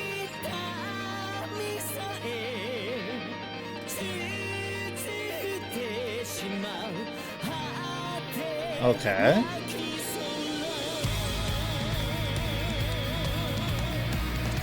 Char? There's no way that was Char? I was like, hold on. There's no way he's back. Is this a series about Char? I love how this looks. This really captures that older look. Holy shit. This looks really great, actually. This looks incredible. Oh, okay, we're into 3D mecha now. Oh shit, look at that. What was that? This is cool.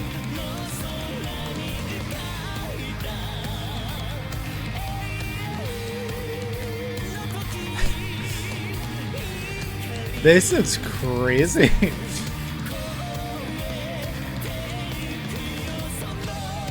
Oh, there it is. Oh, it's back. It ends with the red Zaku, that infamous Char Zaku. Oh, that was great. Hell yeah. The return of the man himself. Yeah, no, that song was amazing. First of all, the footage as well was great. This is Mobile Suit Gundam The Origin, an OVA series released from 2015 to 2018 over a 3-year span. That's crazy. This is more specifically from the TV version that aired in 2019. Directed and based on the work of the Yoshi... I feel like I flop this man's name every time and it really bothers me. Of the Yoshikazu Yasuhiko, or Yas, character designer of 0079 and Zeta, and the manga author of Gundam The Origin, with additional direction from Takashi Imanishi, co-director of 0083 Stardust Memory. The song is Higher and Higher by Luna C. Gundam The Origin is a retelling of the original 1979 series by Yas, which ran from 2001 until 2014. It's kind of like Yoshiyuki Sadamoto's Evangelion manga, where the manga goes on to become an alternate take on the anime, but still looks like the original series, since it's the same character designer doing the illustration. I remember Pinecino, like just 2 weeks ago, I was in a Barnes & Noble, and you were like, hey, go look and see if you can find a Gundam The Origin, and look at the cover, and I did, and it looked incredible. Both of them, they had 2 volumes. I don't know if there's probably more than just 2 volumes, obviously. Adapting the whole thing would be a daunting task, and despite the plethora of remakes and classics these days, you think the pressure of remaking Mobile Suit Gundam of all things is enough to scare many away from attempting it. Absolutely. The legacy that Mobile Suit Gundam has. I was thinking earlier, funnily enough, like after we watched, I think it was the first opening for Iron-Blooded Orphans, I was like, I'm really surprised that Sunrise has never... Peanuts back. I'm really surprised that Sunrise has never actually tried to do a retelling of the 79 story, or at the very least do an alternate take or go back to that era with characters that you know and love and do things differently, or show you kind of like filler, if you will. However, volumes 5 to 7 diverge dramatically from the original series by going back in the timeline to UC 0068 to depict the backstory of the one and only Char's novel, and by relation, the foundation of Zeon. The anime therefore chose to adapt this portion since it is effectively brand new material and can serve as a prequel to 0079. Only Yas has the balls to do it. Absolutely. I mean, realistically, Yas knows these characters better than most. So he knows what to do with these characters. He knows what he wanted to do, and he knows how to do them justice. He's not going to mess them about. He's not going to write them as characters that they're not. I'm saying this as someone, like I said earlier during Iron Blood Orphans, I've never seen this series, any Gundam, so I don't actually know how it is done, but I know that he knows these characters well and that he wouldn't write them like shit. In your opinion, the origin is in some areas better than the original show? Yeah, that's cool. I mean, I think when it comes to comparing, I guess, something like Origin to the original show, that can come down to, if you, I'm not saying that, you know, thinking it's better in some aspects is wrong, but I guess that could come down to the fact that they had to chop off, what, like 12 episodes from the original series because it was underperforming. So maybe, you know, Origin was able to actually fill out some of those moments and actually give some clarity and closure to some of the stories or the arcs or some moments that were being told that weren't fully finished. So I'd be interested if that's the case. It was released in the form of 6 hour-long episodes that had just obscene production value behind them. While UC projects are less often than the AU projects intended to draw in new fans, damn do they treat us older heads to something exquisite most of the time when they do release. The OVA series is the format you would recommend over the stitched together TV edit, whose primary saving grace is that it gave us some good openings and endings. Obviously, I've said, I don't know how many times now, I really want to check out Gundam now. After checking out, like, this is what, like, let me think. I'm going to try and do quick maths. This is probably at least the 40th. I've checked out probably at least 40 plus openings by this point for Gundam. You know, I'm trying to think of how many I've checked out in each video. So the fact that I've checked out 40 plus, that is insane. That is the biggest series of openings that I have checked out personally. So the fact that, you know, you still get all these original ideas and all this cool, like, I don't know, it's just, yeah, I want to check out Gundam eventually. I don't know when. Maybe it'll win in the poll, who knows. And knowing that this is so far down the line is really exciting to me, because I'm sure I would come out of what Char's counterattack. That's probably the last time we really tackle that story between Amuro and Char, and we might not see those characters again in other series that came after. Don't spoil me, by the way, if they do. I don't want to know. But knowing then that, well, way down the line, you get the origin, and that's exciting to me because we get to go back in time and have more time with those characters, and we're getting new stories and something original. So yeah, I think it's really cool. You feel at least bits of origin get a bit too Star Wars prequel-y, in the sense that every minor detail of the original series somehow has a special backstory. That's really funny. So it's kind of like the midichlorian bullshit, and yet I still think that OG show doesn't need remake. You think OG and Origin is the full, yeah, that sounds like it.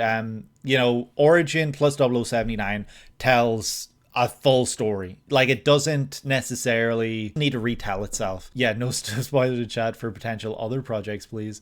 Okay.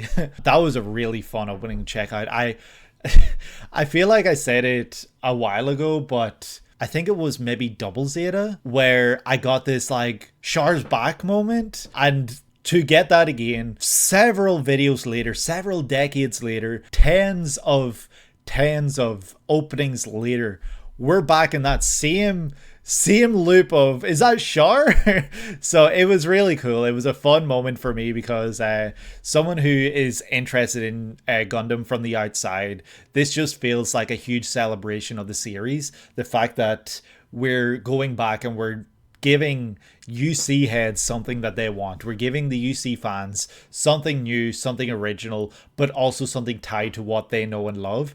It's just really, really cool. They dedicate time to let you know how Char got his iconic visor, for instance.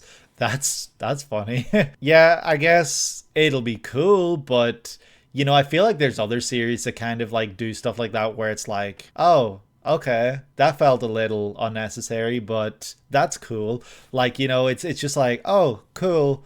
Anyway, Gundam Origin, the song was so good, by the way. For the record, you had to make the subs for this. For some reason, no one seems to have bothered for the TV version openings. Well, you did a great job. Like, let's go back and did you also do the did you do the subs along the top and bottom as well?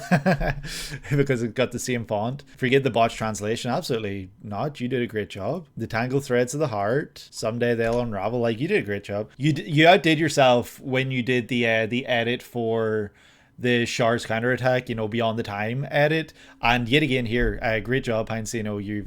You've killed it again. Not only have you gone to the effort of compiling these lists and compiling the information that you share, but you're also like fan subbing nowadays. Like, you're really going above and beyond for these, so I really appreciate it. So thank you. It's funny because when this started off, I was like, this looks really familiar, this right here, this logo thing.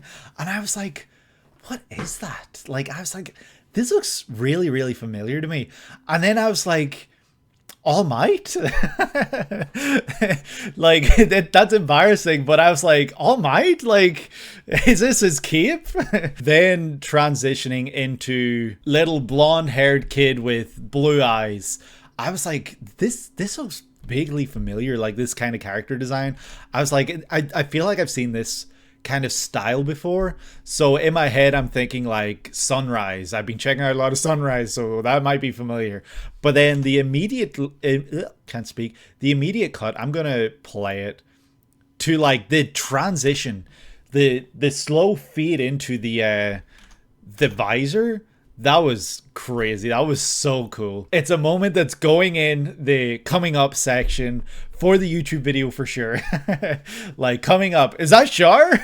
How many videos have I had that in the coming up? It's kind of getting a bit crazy at this point. For someone like me who doesn't really know as much as I could about Gundam, this series looks like it really is a kind of love letter to the 79 series. I'm not sure if it actually is. Like, I am aware that Yas wrote this himself, and I don't know if he wrote it with the intention of it being a love letter or if he just wanted to do it. I don't know if he had this idea in his head that was like, what if I went in this different direction, and he wanted to show that story, and so he did that with the manga. I am someone who would also want to read the manga, by the way. I do, obviously, like, I love reading manga. I've got so many ongoing series right now that I've started reading, and if I was to check out Gundam, I would get to the point where I would get to Origin, and I would probably, if I was watching this on the channel, I would probably, for the sake of first time reaction,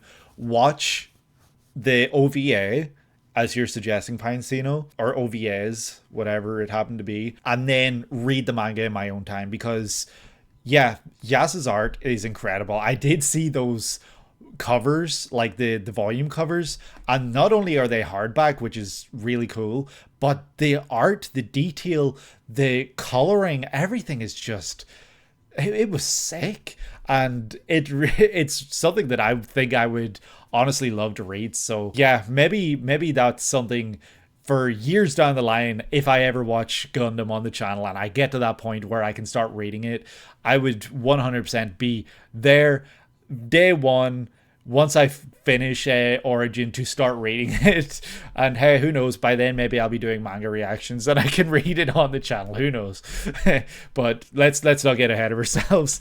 I think that the use of framing here, showing kind of this really this effect with, it's, I don't know how to describe it, but it's like a weathered effect. Like, if anyone's ever had to do a history project where they had to make something look old, you know what I'm going to talk about, in the sense that you take a tea bag that's, you know, damp, and you just dab it around a piece of paper and makes it look like it's this really old aged piece of paper or something. Like I don't know if anyone else has done that. I've had to do that in the past. I had to make something that looked old for history, so I had to like write something on a piece of paper, make it look old, and I dabbed like tea bag around it to give it that weathered and aged effect. Yas is the goat of the industry for a reason. Yeah, not only are these character designs amazing as well, I really do like Yas's character designs. I think that that's something that I miss from Gundam. Like I feel like you can see the period, like obviously he stopped working on Gundam after a bit. Like he wasn't working on a lot of the series, but a lot of the 80s series into the early 90s even kind of, had this same sort of look to them that you could tell, oh, this is Gundam. Even if Yas didn't do the character designs, you could tell that's what it was. But then you get into stuff like Wing, Seed especially, Double O, Iron-Blooded, Orphans, whatever it is. Like the later you get in Gundam, the more the character designs look vastly different from the original 79 series. But that's not a detraction from the series whatsoever. It's just an observation, and it's not like I don't like the character designs. I love the character designs in Wing, for example. I think they look really cool. I really did like the character designs in Double O and Iron-Blooded Orphans as well. So obviously the character designs in Gundam are above and beyond. Like they are some of the best that I have personally seen across like how long has Gundam been running? Like 79, 45 years. 45 years Gundam has been running on television, in theaters, in manga. Like it's been across mediums at this point, and it's honestly amazing. I don't know what to say. It's just 45 years of greatness and 45 years of great character designs, 45 years of great stories. I'm sure there's some series that people aren't as fond of. I know in the comments for the recent 2000s video, there were people that were a little harsh on Seed, a little harsh especially on Seed Destiny. I'm someone who hasn't seen it. I'm someone who is keeping an open mind. I'm not going into it with this opinion. Like if I check out Seed down the line, I'm not going to go into it with the opinion of, oh, people said it's bad, therefore I'm going to expect bad things. I'll go into it with an open mind. I'll let the show tell the story. I'll let the show sway me. But yeah, I know there are some series that people aren't as fond of, but for the most part, even Seed had like a lot of people in the comments like giving praise to it. So I'm not saying it was all bad for Seed, but I feel like Seed is the first and only series in these series of videos that I've been posting for Gundam that I've had actually negative comments surrounding a series. Every other series seem to have had nothing but positive comments that I've received anyway. I'm sure there are others that people aren't as crazy about or have opinions about that they're not, super on board with, but Seed was kind of like surprising to me. The fact that 45 years of amazing Gundam stories have been told to this day is insane to me, and that even as far back as 2015, I think you said, 2015 to 2018, we got new UC content in anime form by Yas himself. That's so exciting and rewarding for long-time fans of the series, I'm sure. And I'm sure that this was very high up on a lot of people's radars at the time. I love the way that they designed the characters here, like this weathered effect showing the past of Char, showing everything. The character designs just look so ripped out of the 70s almost. Like this guy right here on the right, he looks like he's reminding me of the Char stand-in in is it Stardust Memory? He looks like the guy that steals a Gundam in Stardust Memory, I think, or in another series. Is it Gato? I don't know if it's the same character look or appearance, like with the kind of ratty features. I don't know how to describe it better with the slick back hair. All this chalk outline. Seeing the Gundam fighting itself was really cool. The use of what looked like real life imagery or something, like right there looks really cool. I know it probably isn't. I don't know. I just feel like there's so much packed into these shots that I don't want to pause on them because I don't want to get spoiled. A story told from the perspective of Char, that's really cool. That would be really exciting to me because I love a good backstory that actually gives depth to characters that otherwise might not have as much depth as they could have. Devilman Crybaby, I'll give a little spoiler from my opinion. I was kind of disappointed with how little and how they handled the real flashback stuff, because I felt like I wanted more to feel something. I didn't feel sympathy for him because it was so little time that was allocated to it. So the fact that we get an entire OVA series dedicated to Char, the most iconic, one of the most iconic characters. I don't know if he's the most iconic character in all of Gundam. Probably is. I think that that's really cool. And I think that as a fan of the series, that would be really, really exciting. And yeah, like I said, Pinecino, great job on the fan subbing. I love the look of these characters. Like, this looks like straight out of the 80s. Like, tell me this coloring and the lighting and everything. Tell me this doesn't look like it's from the 80s. It's just pure fun. The look of Char, the look of the red Zaku right here showing up right at the end is so cool to me, because yeah, that's Gundam right there. That's one of the most iconic mecha in all of, maybe mecha in general. I don't actually know. I don't want to like speak above my pay grade because I don't actually know mecha that much. I titled the videos Mecha Noob for a reason.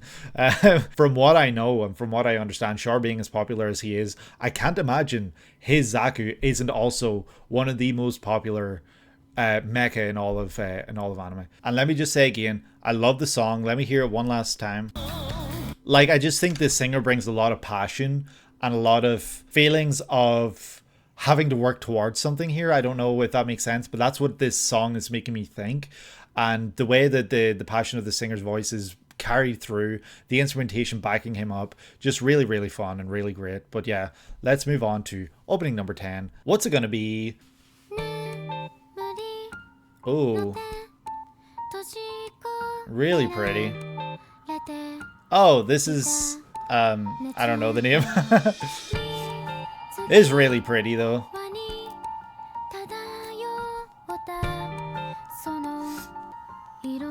Just drifting. Ooh. Oh my god, this is stunning. And the singer's voice is so beautiful.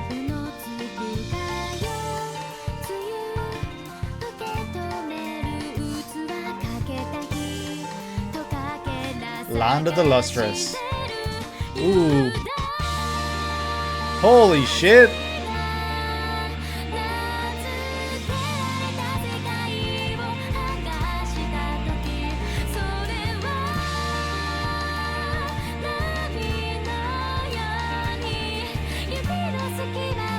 New character.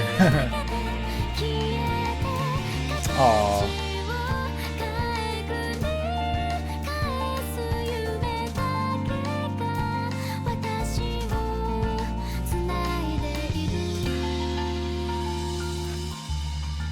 Yeah, this is a really stunning, beautiful opening, honestly.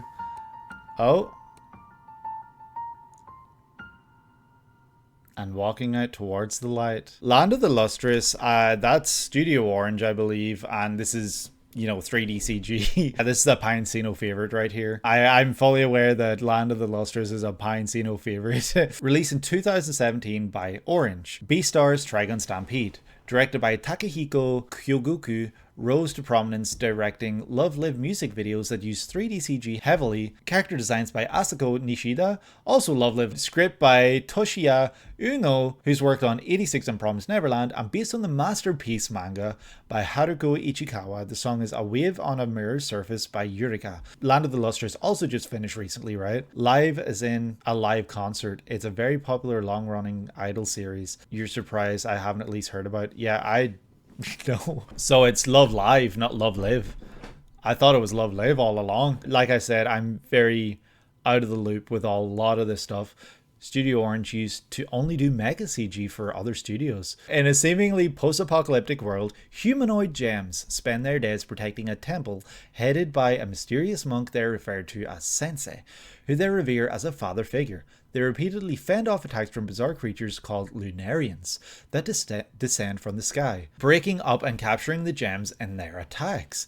Even if they evade capture, losing pieces of their material in these attacks means the loss of some of their memories with them. Oh shit, that's actually crazy. They're not only fighting to protect Sensei, but they're also fighting to preserve their memories, which is, that's rough. Phos, named after their material phosphofolate, is among phosphofolite, I don't know how the ITE is pronounced, is among the youngest and weakest of the group that struggles to find a place. Sensei gives Phos a task that leads them to inevitably meet Cinnabar, a gem that spends their time along patrolling at night due to corrosive poison they emit. Phos resolves to find more meaningful roles for both of them, hoping to help protect their fellow gems that have so often saved them from the great threat of the Lunarians. The manga gave you stages of grief. I know Pinecino was following along with the manga towards its end, and I remember him speaking very highly of it once it ended. I can only imagine. I don't know enough about it or anything really about the series. I was aware because I remember Pinecino recommended it a while ago, and I knew that it was Studio Orange, and I knew that this was 3D CG, but I didn't really know much more about it. I wouldn't have really picked up on some of that stuff within this opening without, you saying that, because this opening did spend quite a bit of time showing kind of like the beauty of all these gems, but I wouldn't have realized those were like literal, and I would have just thought it was used for like, some sort of effect. And, showcasing the gems like that, and then knowing that the gems represent memories, I guess, kind of gives this a different feel once you actually like look through it, because the gems splitting up isn't really exactly good. Like, I feel like that's kind of like got negative connotations, no? So yeah, I think that showcasing that and showcasing their memories within the crystals themselves, the gems right here, like you see these little flashes within the gems, was really clever, because yeah, those are probably the memories that are being lost if they lose parts of themselves. The gems, the Lunarians, I wonder what their deal is. I wonder if they've got some hidden depth that, you would learn about throughout the series. I'm sure they do. This mysterious sensei guy, I wonder what his deal is and why they fight to protect him. The use of 3D CG in this was amazing.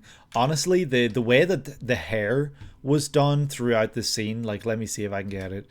Like, the way the hair is moving so fluidly, it's a genuine treat on the eyes. Like, it looks so good. Like, yeah, there are parts where some of the colors do look flat, like some other CG series, but for the most part this looks really, really great. Like, this is one of the best uses of 3D CG I've seen in an anime opening. They're continually losing parts of themselves and even use remnants of other gems as replacement parts. Oh my god. So do they retain their own memories if they incorporate other parts, or do they gain memories of other gems, or do they just lose memories but they use other gems to replace parts that they've lost so that they might have an arm or a leg or something like that? This was a really, really cool opening to check out. I love the song. The song was so, I would almost say haunting, but I feel like it was more beautiful than it was haunting. Like, the singer's voice with those keys in the background, once the other instrumentation as well kicks in, it kind of has this really like undertone of sadness, and it really just makes you feel that. It makes you feel sad. It makes you feel this kind of sense of, I don't know, it's really great. Land of the Lustrous was Orange's first project as a sole producer, having served as a support studio for years prior. They showed off with the supreme confidence that 3D CG can be used to produce amazing and incredible anime. It helps that the source material is perfect in its own right, but that quality gave Orange a tall barrier to overcome on top of the CG anime struggle. Opinions can differ, of course, but I do think they did a great and fantastic job. The song is just beautiful and puts you to sleep. Yeah, that's honestly the vibe I'm getting as well. Like, it's beautiful, but it also has sadness. I feel like the visuals matching that kind of feeling of sadness that I'm feeling really just compound that feeling even more. While you have went on to love Beastars and can tolerate Trigun Stampede, this series still holds a special place for you, as the skill and creativity of the work allowed them to create some truly jaw-dropping moments. A second season has been begged by the anime community for years now, and if that was actually announced, you might just die on the spot of sheer hype.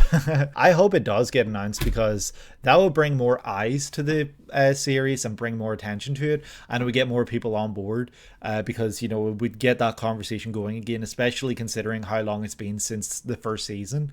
So I really do hope it gets a second season, and I hope that it does it justice, and I hope the Studio Orange are able to continue what they did here in this first series and what they've learned throughout the other series. This was an absolutely really special opening. I think that the work in this was so beautiful, and the gems and the coloring and the framing, everything down to like just darkness, apart from this crystal, like the kind of gemmy appearance on the floor and on the wall in the background with light peeking through it.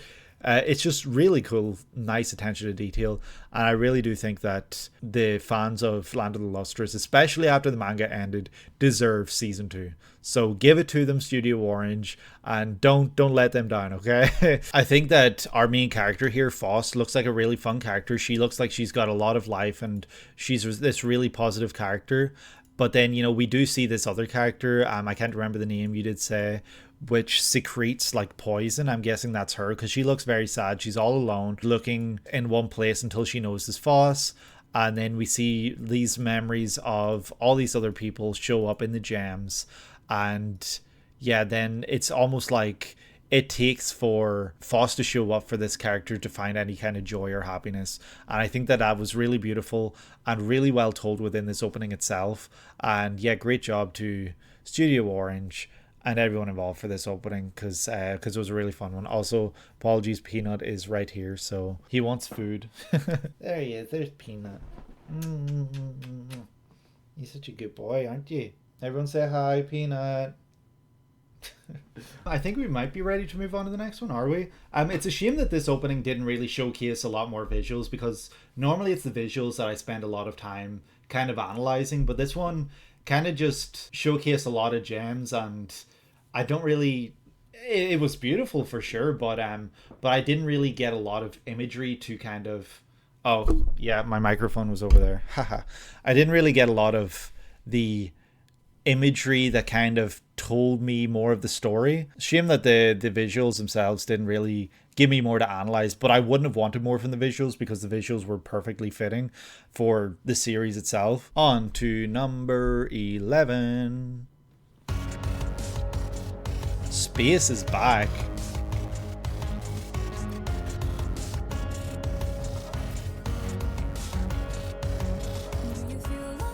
Ooh, very somber.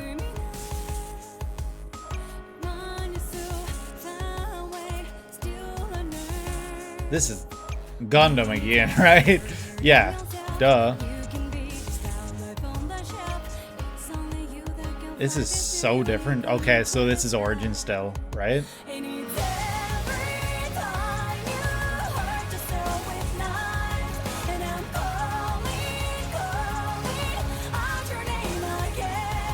Oh my god.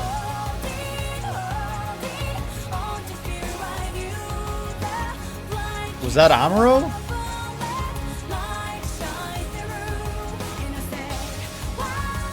Ooh. That Gundam design was sick.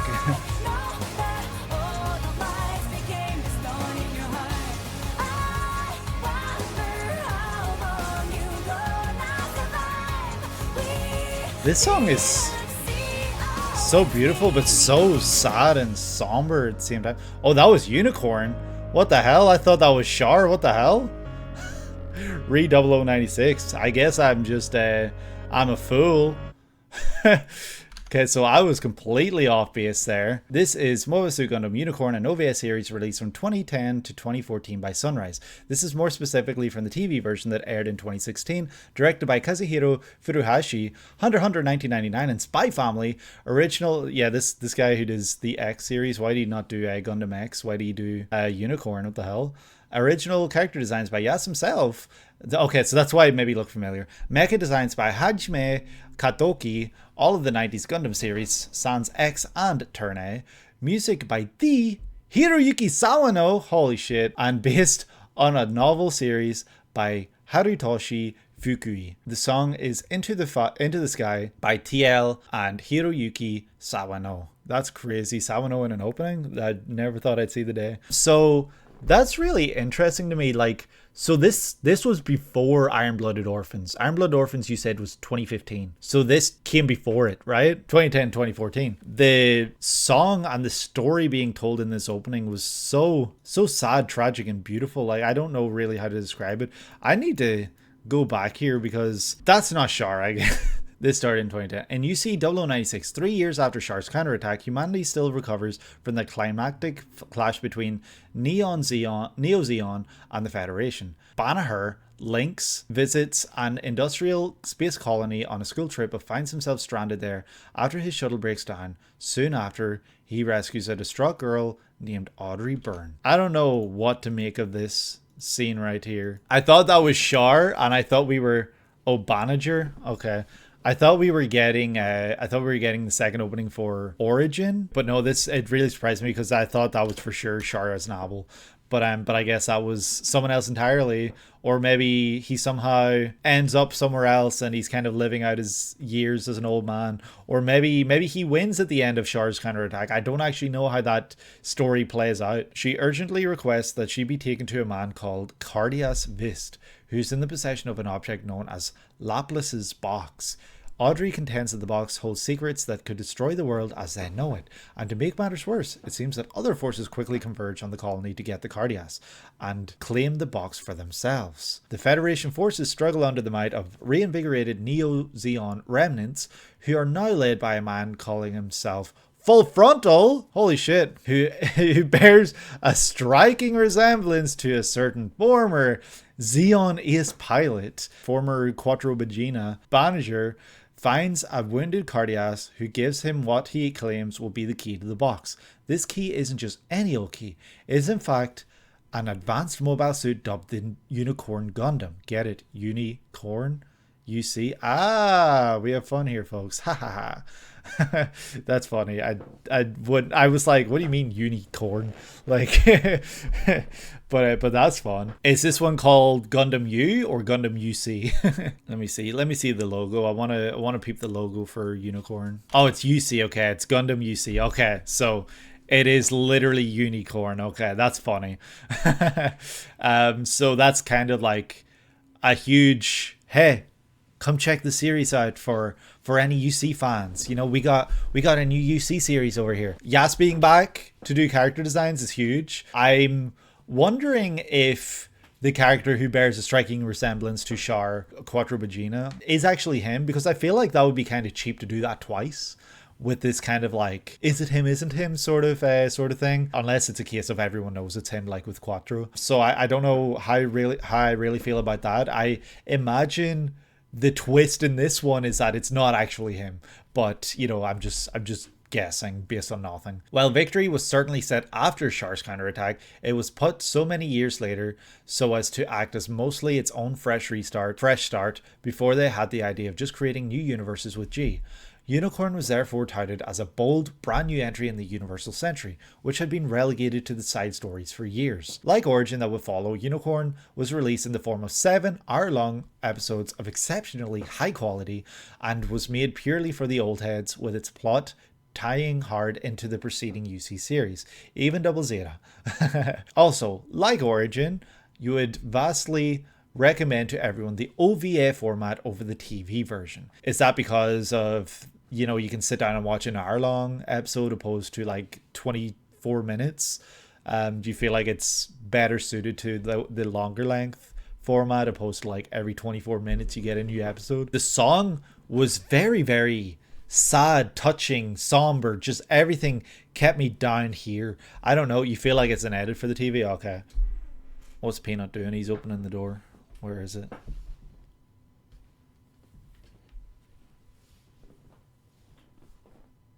What are you doing? I don't know if you heard it, but he went meh. Back to the opening. Holy shit. Peanuts being a pain in the butt. Double Zeta is your favorite UC anime, so gun Unicorn hit close. Yeah, that's cool. The idea for Unicorn is really cool because there's so much time that they have after Char's counterattack that they could do something original. They could tell a new story. They could tell an original story. So the fact then that they actually did that It's really, really exciting. And I know I'm saying exciting a lot for these UC series. Like I said it for Origin, the opening we checked out. I'm saying it for this one. It's very exciting for someone who is interested in Gundam to know that these series exist. And like Pinecino said, the production and the quality of these series is really high. So I'm so happy, like the fact that it's not just relegated to the background anymore. Oh, hey, it's that little ball thing that I was like, what is that in the GQX opening or trailer? What are those called? I know they've got a name, but I can't remember what it is. And I know they're kind of like a mini mascot for Gundam. Sunrise Animation hits different, yeah. So seeing the way that this plays out and the fact that it's showing characters in the background kind of zooming in towards this guy right here who looks very strikingly familiar, and then we kind of see this half faded in out, whatever you want to say, character in the background who maybe looks a bit older. I wonder if this is the actual Char or anything like that. I don't actually know what happens here. The mecha designs look kind of the opposite of what I was saying during Iron-Blooded Orphans, where I was like, wow, I love the kind of simplified looks. Uniform Unicorn looks like it takes just these crazy liberties of just throwing so much shit onto these Gundams. Like the designs look, it's like, yo dog, we heard you liked building kits. Peanut is stepping on the keyboard. Stop being a pain in the butt. Stop being a pain. Oh, the designs get crazier later on. Yeah, it makes sense that with the passing of time, the designs get more elaborate and kind of extravagant and, you know, all this here. But at the same time, like, it's like that Pimp My Ride meme where it's like, you dog, we heard you like building kits, so we gave you a kit on a kit. You know, like, we gave you what would normally be two kits in one. You know, oh, Ihara was the green ball. Okay, cool. I did not know until I watched the GQX trailer that those things even existed. Funnily enough, one of them was in Victory, I think. That's the only time I think I remember seeing something like that. So then I had like people in the comments for the GQX trailer being like, that's I guess Haro, and they're in a lot of Gundam series. The designs really crazy. I honestly would not want to build one of these kits, not as a first time kit anyway. Maybe down the line. Like the Gundam does look badass. Like look at that shit. I don't know if the V on the forehead, like the antenna, need to be that long, but it looks cool. And the look of the Gundam itself looks really cool. I'm not really sure I'm crazy about the fact it looks like they just are in parts. It doesn't look like one cohesive build. It looks more like sections of the Gundam just all smushed together. So I don't really know how I feel about that aspect of the designs, but it is still like a really cool looking Gundam design. I like the red. And I wonder if it powers up red when it's firing, because that's what it might look like here. Because, you know, we're used to blue being in the Gundam. The Unicorn Gundam is the one they have in Japan that would activate and reveal its full form at a certain time of the day. That's really funny. Wait, there's a full form? It has lower reason for the design. Yeah, I'm sure it does, but it's just really different from what I've seen in other Gundam series. So I think it's cool though, because like realistically, you knock off one piece of that armor, there's armor underneath it, so it's still fine. but yeah, it's pretty cool. Unicorn Gundam is just a really funny title to me. I wonder if there actually is a Gundam that has a single horn. And I thought this was maybe Amuro, but probably not. But yeah, no, the designs of these Gundam, the designs of the mecha, the designs of the mobile suits, the designs of the Zaku are very extravagant, very out there, and very different from the rest of the series. And I do think they look really cool, but I personally prefer a more simplified look for a lot of these mobile suits. So yeah, I also think the song, like I said, was really, really almost sad sounding, I want to say. And the visuals kind of like showing all these people in the background kind of fading away kind of makes me feel sad too. It's almost like days of yesteryear, like all gone and passing, memories just fading away, and it's just like against this galaxy background, it's just pretty sad, honestly. I don't know why it's making me feel that way, but it just doesn't feel joyous. It doesn't make me feel good. It doesn't make me feel confident, I guess, in this. And it's really, really weird seeing the Gundam with red eyes opposed to green. I feel like that's kind of different as well. The Gundam in Iron-Blooded Orphans, which we checked out earlier in this video, that's maybe my favorite Gundam design. Even though I was saying the entire time the original 79 80s designs were my favorite, that Iron-Blooded Orphan design it's so good. It's such a good mecha Gundam design. I do think it's cool though, because this is so different yet still so Gundam. And yeah, kudos to the guys that went way above and beyond to create new original designs here. I think they did a great job. Couple of things about Gundam Unicorn. Unicorn is such a funny name for a Gundam series. Obviously it's because of the UC Unicorn, and Char potentially going by the name of Full Frontal is really funny.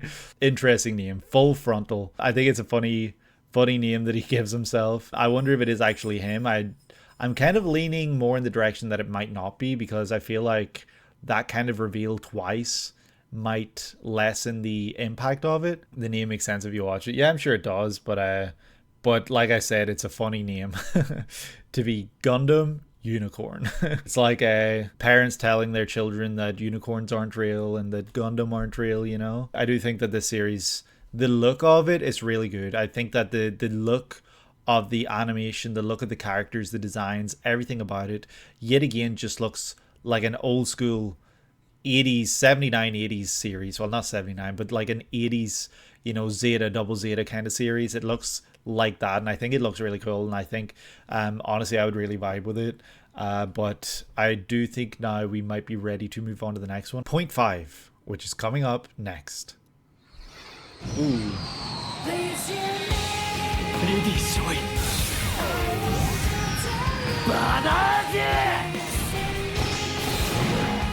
That voice actor sounded familiar.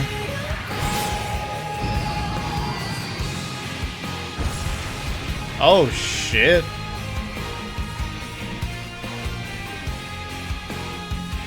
The moon. It looks so real. Oh shit, okay.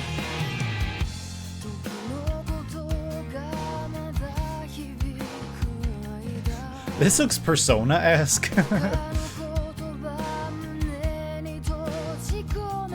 Like, it's making me think of Persona 3 specifically.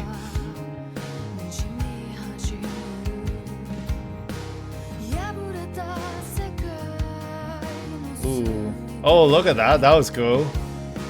Ooh.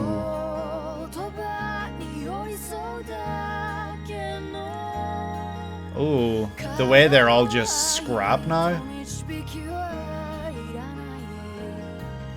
Ooh.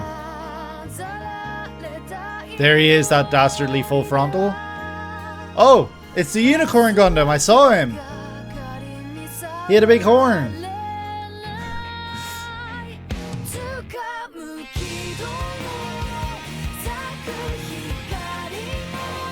It's really good. Actually, it's really, really good.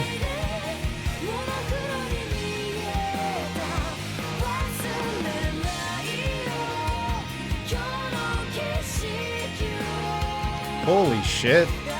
This goes so hard. Holy shit. And it's like a wormhole that they were going through. The way the voice just like came through without the instruments at the end. That was beautiful. Was that an ending? This is a special opening for the 18th episode of Gundam Unicorn's TV version. The song is Re I Am by Aimer. Okay.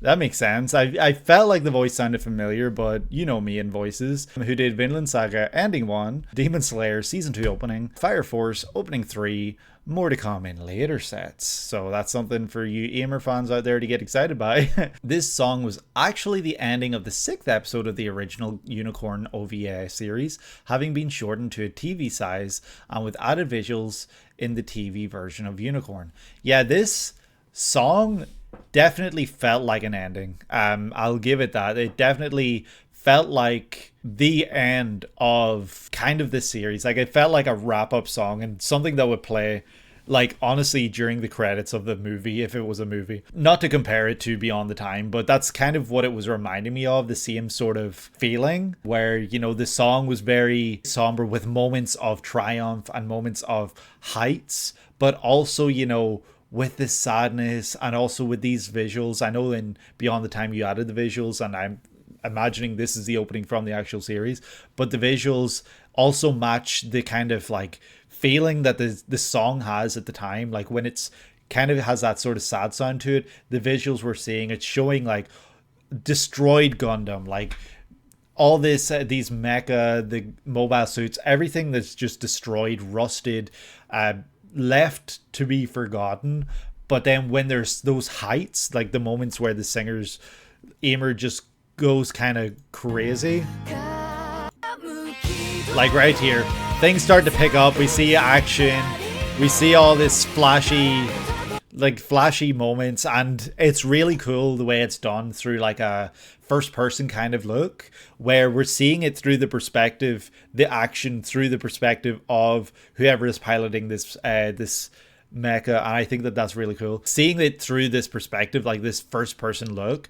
It's really cool, and I do really actually appreciate it, because it's like an insight into what they see, which is something you don't see, I feel like. Also, is this the big red Zaku? Is it? What was that the big red Zaku? I couldn't tell, because it was kind of keeping it in shadow almost on purpose, apart from like moments like these. Oh, okay, I think it is, because that looks like Char's little crest thing, right? The Xeon crest. So that's actually pretty cool. If this is it, of course. I imagine there's some technological advancements made to this suit as well. But I'm pretty sure I did see a Unicorn Gundam in there at one point as well. Let me see. There's the Unicorn Gundam right there. It looks like it's back to the green eyes, but it's one single visor, which is interesting, because normally that's kind of what separates, well, one of the characteristics that separates Gundam from Zaku. Gundam tend to always have two eye sockets, whereas the Zaku have like one continuous. I think this kind of look was cool. Like, it definitely reminded me of Persona 3 for some reason. Like the way the characters look, the shadows, the animation style, like that shot right there specifically, like that just looks like a Persona character to me. I don't know what it is about it. I don't obviously think that's a bad thing. It's pretty cool. It's played out so well. Like, we see so many shots of Gundam kind of like reaching out and kind of being destroyed and faded, and, you know, just everything just looks rough. So I don't really know then what to make of the fact that we see all these Gundam destroyed. Is it kind of telling us the futility of war, the futility of all of this? Because at the end of the day, these Gundam, the things that saved humanity, saved, you know, the Earth Federation, in time they just kind of fade away and they get forgotten and they get replaced, and, you know, the war is never ending and new advancements keep being made. Like, I don't know really what the Destroy Gundam represent, unless it's just kind of like showing us that a lot has happened within this series, and that, you know, there's been a lot of carnage, destruction, death on both sides. Also showing them kind of going through this like wormhole, it looks like, was really funny, because it's kind of like they're stuck in time, fighting, always fighting. Like, it never changes. It's always Zeon versus like the Federation, and things never change. Oh, is this the transformation? It might be, because it showed the 2-1, and then, yeah, I don't know. Anyway, it's really, really cool. I think that the way this ending or opening was done, depending on which version you watch, was so beautifully well done. I think the song by Aimer was so beautiful, so sad. This is one of your favorite Aimer songs. Yeah, no, it's really, really good. It definitely makes you feel so many different emotions in one go. In 1 minute 30-second track, or 2 minutes, I guess, for this. So it makes me like want to know what it actually sounds like for the full version of the song, because I'm sure it tackles even more and has even more depth than what we hear in this alone. The fact that this is kind of like a return to the original UC as well, with an original story that's not just, you know, a flashback kind of, you know, like Origin, but continuing on from Char's counterattack, and then seeing this kind of like the way this plays out, where it's continuing that futility of war. Like, war doesn't change. Right? Like they'll fight, but you know, nothing ever good comes out of it. It's just constantly death on both sides and just bad shit on both sides. And it's, yeah, I think that this opening really did display that beautifully and very well, because it showed so much destruction, carnage, and mayhem kind of from both sides, and with this really beautiful track in the background. So yeah, honestly, like, I don't want to go through it too much piece by piece because I don't want to spoil too much for myself, but this definitely one of my favorite songs, maybe from this video alone, and from maybe even all of Gundam, who knows. But it's a really great track, and honestly the visuals as well were so creative and almost experimental for Gundam, I would say, because they did things that I've never seen in a Gundam opening. A lot of times Gundam openings are just kind of like visually like showing you characters and the mecha and all that there, whereas this one went in a more experimental route where it was showing like freeze frames and kind of like silhouettes and just all this different stuff for a Gundam opening, and I really appreciated it. I thought that it was done beautifully, masterfully, and really well done here. So yeah, I think I'm now ready maybe to move on to the next opening. This is going to be the final opening for the day. I hope you guys have enjoyed the video so far. Be sure to let me know which of these openings has been your favorite so far in the comments below, and also maybe the next one will be your favorite. Who knows what the next one's going to be? Maybe it's more Gundam, maybe it's something different entirely. You know, we'll find out when we check it out. I hope you guys enjoyed. Feel free to check out another video on the channel. I have plenty of videos, plenty, you know, different genres, all this crazy stuff ranging from the 70s all the way to 2020s. Check out the Twitch sometime if you want to be here live when I'm doing one of these recordings. Link will be in the description below. It's twitch.tv/Jasmer. Feel free to follow me there and get notified when I go live. I tend to do these kind of mystery decade videos. Any videos I do in my own time are videos that I don't have information for, but anytime I'm streaming, generally it's because Pinecino over here, he's got the goods, he's got the information that he's sharing with me. So when I stream here, it's kind of these really big videos, the ones that go for like 10 hours long on YouTube. Like, this is going to be a 4-hour video, no doubt. Come check it out. It's a lot of fun over here. I'd really appreciate to have you there. And yeah, we're just going to dive into this next opening, which will be the final one. I can't wait to see what we're going to get. Let's see what it is that we get. Confess? No.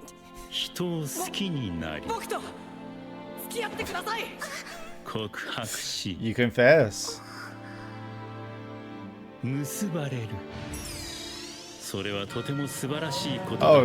Oh dear.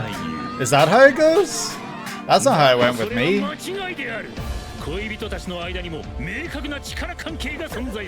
Power dynamic. Oh my god.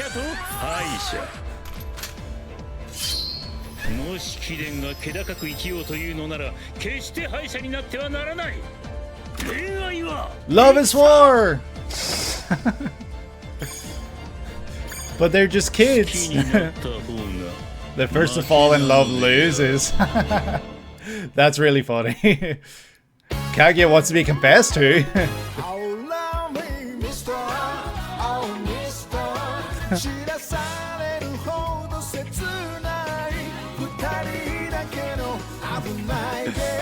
It's a dangerous game that we play.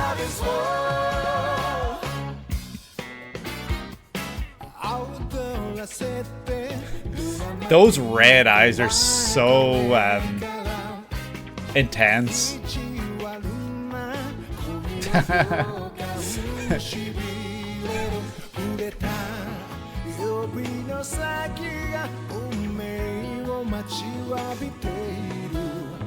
They've got little guns.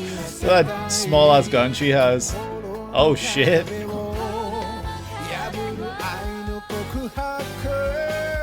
Ooh. It looked like they were gonna kiss, but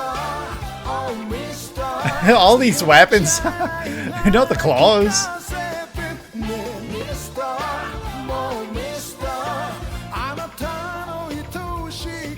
Running. in circles.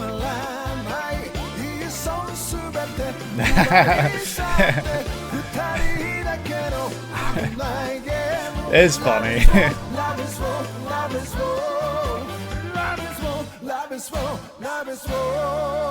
Confess. Oh, that was fun. So I did not know anything about Kaguya. I did not realize that it was the kind of series that it's the reason its subtitle is Love is War is because they first to confess loses. I didn't realize that was kind of the premise of the series. I just thought it was kind of like this romance where I don't know. I guess I just didn't know anything about it. This is Kaguya-sama Love is War. Or Kaguya wants to be confessed to, no? That's what it said at the start anyway. Released in 2019 by A1 Pictures, who did Sword Art Online, 86, Licorice Recoil, etc. Directed by Shinichi Omata, Rakugo Shinju, one of the best of the decade. Character designs by Yuko Yahiro, animation director on a lot of peak Haikyuu, and based on the manga by Akasaka Oshinoko.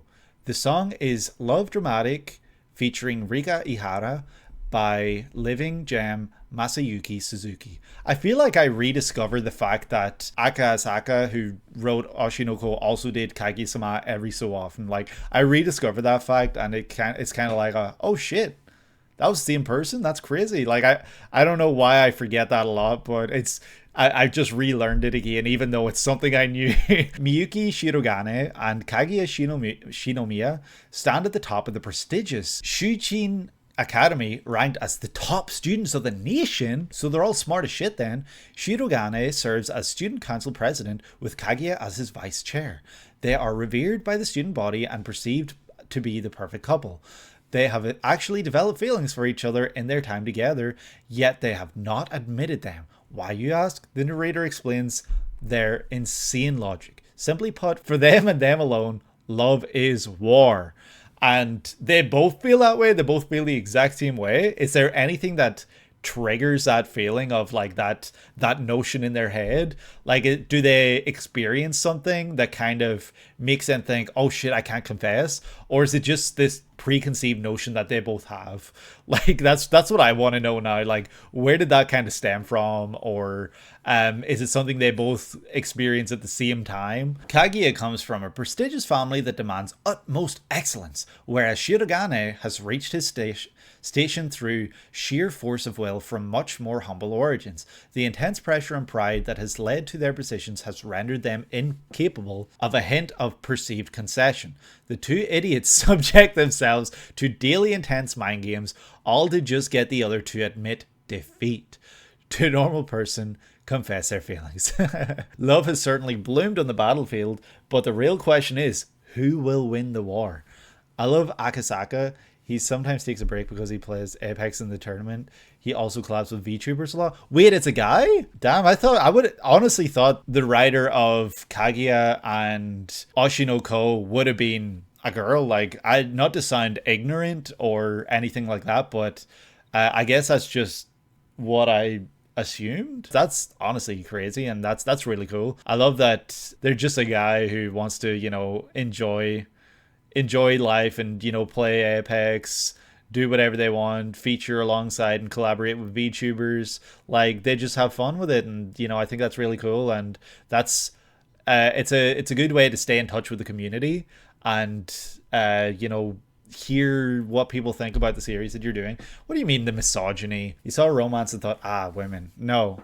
You're putting that notion out there. That is not what happened. The concept of this series is bonkers. I honestly had no idea that's what this was. Most manga authors use a fake name anyway, so it's hard to guess. Yeah, that's true. I'd love to actually experience this because I have no idea how this plays out. Like, the first 45 seconds of this is the narrator giving us this rundown of, well, not 45 seconds, maybe 35 to 40 seconds of this, is the narrator basically being like, yeah, so here's what happens, right? So you fall in love, you admit it. GG, game over. You're done. Get out.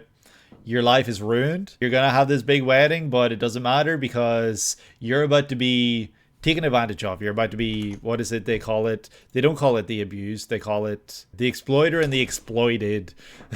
It's a funny concept. I wonder if there are other romances within the series, because obviously for Kaguya and Shirogane, they don't want to admit their feelings because they have these ideas and feelings that if I admit, I lose and you win, and I don't want that. Whereas like other characters, like we see this little pink haired girl, I don't think I'll be able to find her. We see a pink haired girl show up every so often, and she's just kind of dancing and vibing with it, and she's just having a good, fun, chill time.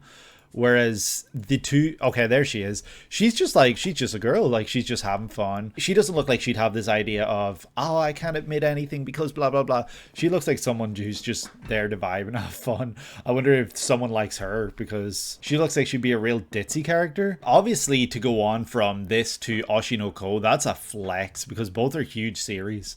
The series premiered in a season that I believe, even at the time, was quite special.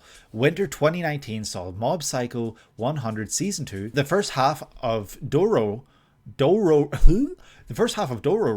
a modern adaptation of a classic from Tezuka, The Promised Neverland, controversial isekai, Rising of the Shield Hero, the big harem hit, quintessential quintuplets, and of course the ever iconic Domestic Girlfriend. that is a pretty stacked season. I'll admit it too. Like, you know, leading with Mob Psycho 100, you know, it's probably going to be hard to beat that. But then, you know, we get Kaguya-sama, which is completely different. Dororo, I know, is a huge series as well. It's pretty stacked series. So to stand out and shine amongst those is very special. Among that pretty stacked lineup, Kaguya-sama still shined its way up to the top. Maybe sans Mob Psycho. Depends on who you ask, I guess. Everyone's going to have a different favorite from that season. You know, some people are more into whatever this series presents than, you know, the action and the visual treat that is Mob Psycho 100, with incredible production values, snappy but also good old slapstick comedy, and the ability to nail its romance even or when it mattered the most. It would only get better with following sequels and has quickly become a modern classic among the anime community. I think that the concept for this, like I've said a million times now, is one of the most intriguing concepts I've heard in a while.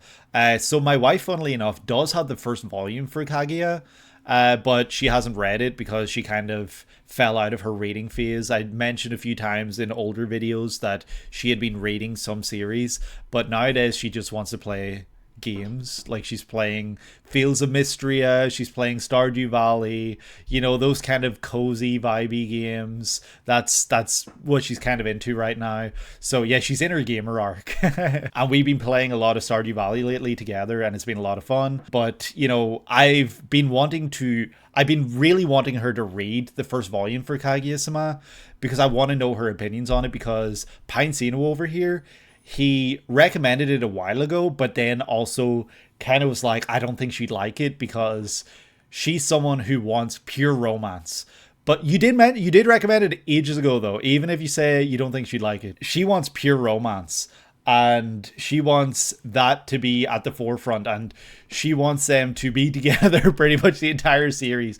So I'd be interested to know how she feels about this, where the concept is, if I admit I like you, I lose, so I'm not going to admit it. So this could run for volumes and volumes and volumes, like 12, 15, I don't know how many volumes are in this, 15 potential volumes where they don't admit it to one another, but at the same time, maybe in the background, other characters are getting together and you're starting to see those romances play out. So maybe it kind of has both, where it gives you traditional romance, but also this really unique, funny take on it. And it sounds like it's got a really comedic kind of sensibility, I guess, where, you know, it's able to nail these real comedic moments. You know, the opening itself, having them wielding all these different weapons, you know, love is war and all that. It's just, it's entertaining and makes for a fun watch. The song as well was a hell of a lot of fun. It has 28 volumes. So you're talking, like, let's say they admit their feelings in volume 25. So do you have like the end of volume 25, so that they have 3 volumes to dive into that. That's a lot right there. But maybe it's right at the end, who knows. Is the Kaguya-sama anime finished? Like, has it wrapped up, or Are we expecting another season perhaps? Like what way is that working? Obviously the manga is finished, but what about the series itself? The anime is also finished. Okay. How many seasons? Just out of curiosity. I'm not saying I'm about to start watching it. We may touch on that some other time. Okay. We'll not ask too many questions today then. I think it just goes to show the quality of Akasaka's writing, that he's able to produce this comedy romance series that is so highly popular and so like loved by many across like, you know, the anime sphere, and then to go on to produce Oshinoko, which is one of the biggest selling manga of the past 5 years. Like that's a huge flex on his part to be able to provide these vastly different series that really just go to show his strength when it comes to writing. And I think that the fact that he's able to do that with 2 huge series is just mind-blowing. He's already making a new series. This man is cracked. Holy shit. The fact that Oshinoko, from what I know, is an idol series with a dark mystery. I think that's kind of what I learned from Oshinoko. So it's so different from Kaguya-sama. So he's able to do like, he's got range essentially. Like I wouldn't be surprised if his next series is a sports thriller or a sports horror series, you know, like something so different, because I feel like the freedom to have that creativity and do something completely different and know that people still like it must be so rewarding. I'm sure that he's got great ideas up his sleeve and he's got great series still to come.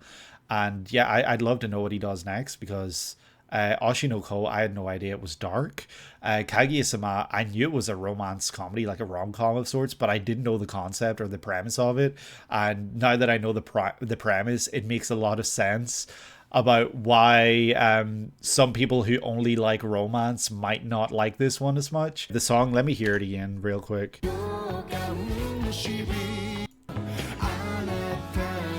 Like, it's got this real smooth jazzy sound to it. It just makes you want to swing your body and hips. Like, it's, and the guy's voice in the background, like the singer, it's so like deep, and it's like, I feel like I said this about another opening recently. It's like, it's smooth like butter, and it really just like, it just makes me want to keep listening. Like I just want to listen more, and I think he did a great job. Like, his voice is incredible. I really do like his voice, and the kind of like trumpets and everything in the background, just making it sound like this real bluesy jazzy sound, just really makes it have that, I want to say like a James Bond-esque feel, but not really, where it sounds kind of intriguing, but also like, I don't know.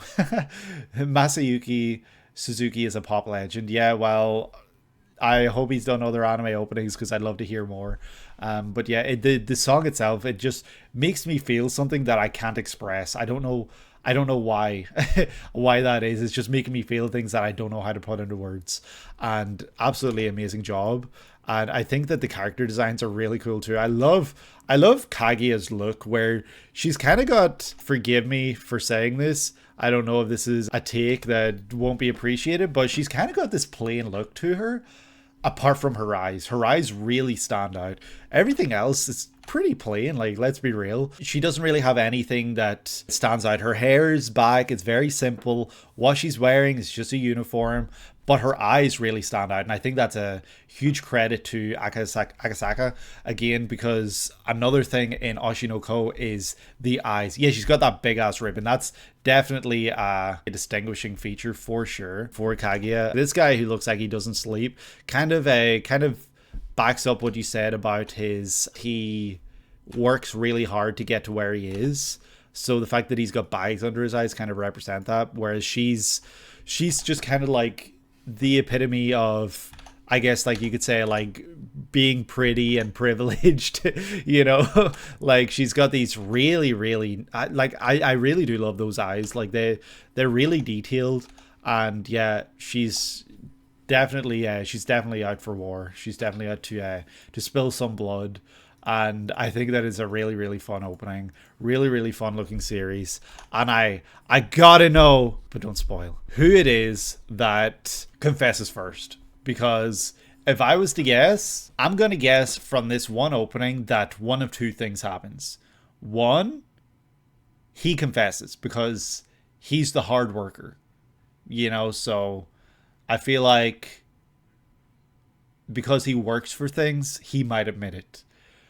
Or it's this kind of situation where they both end up admitting it at once, or they give each other a gift. Maybe Valentine's Day comes around and something happens. So I think it's probably one of those two. If it's her that confesses, color me a fool, like call me whatever you want, but don't spoil it, please, in the comments in the YouTube video. If it's her that admits it, hell yeah, love that, because it's obviously showing that, you know, it's not what you would expect. Seeing this ribbon all tattered and stuff is pretty funny. Love the song, love the visuals.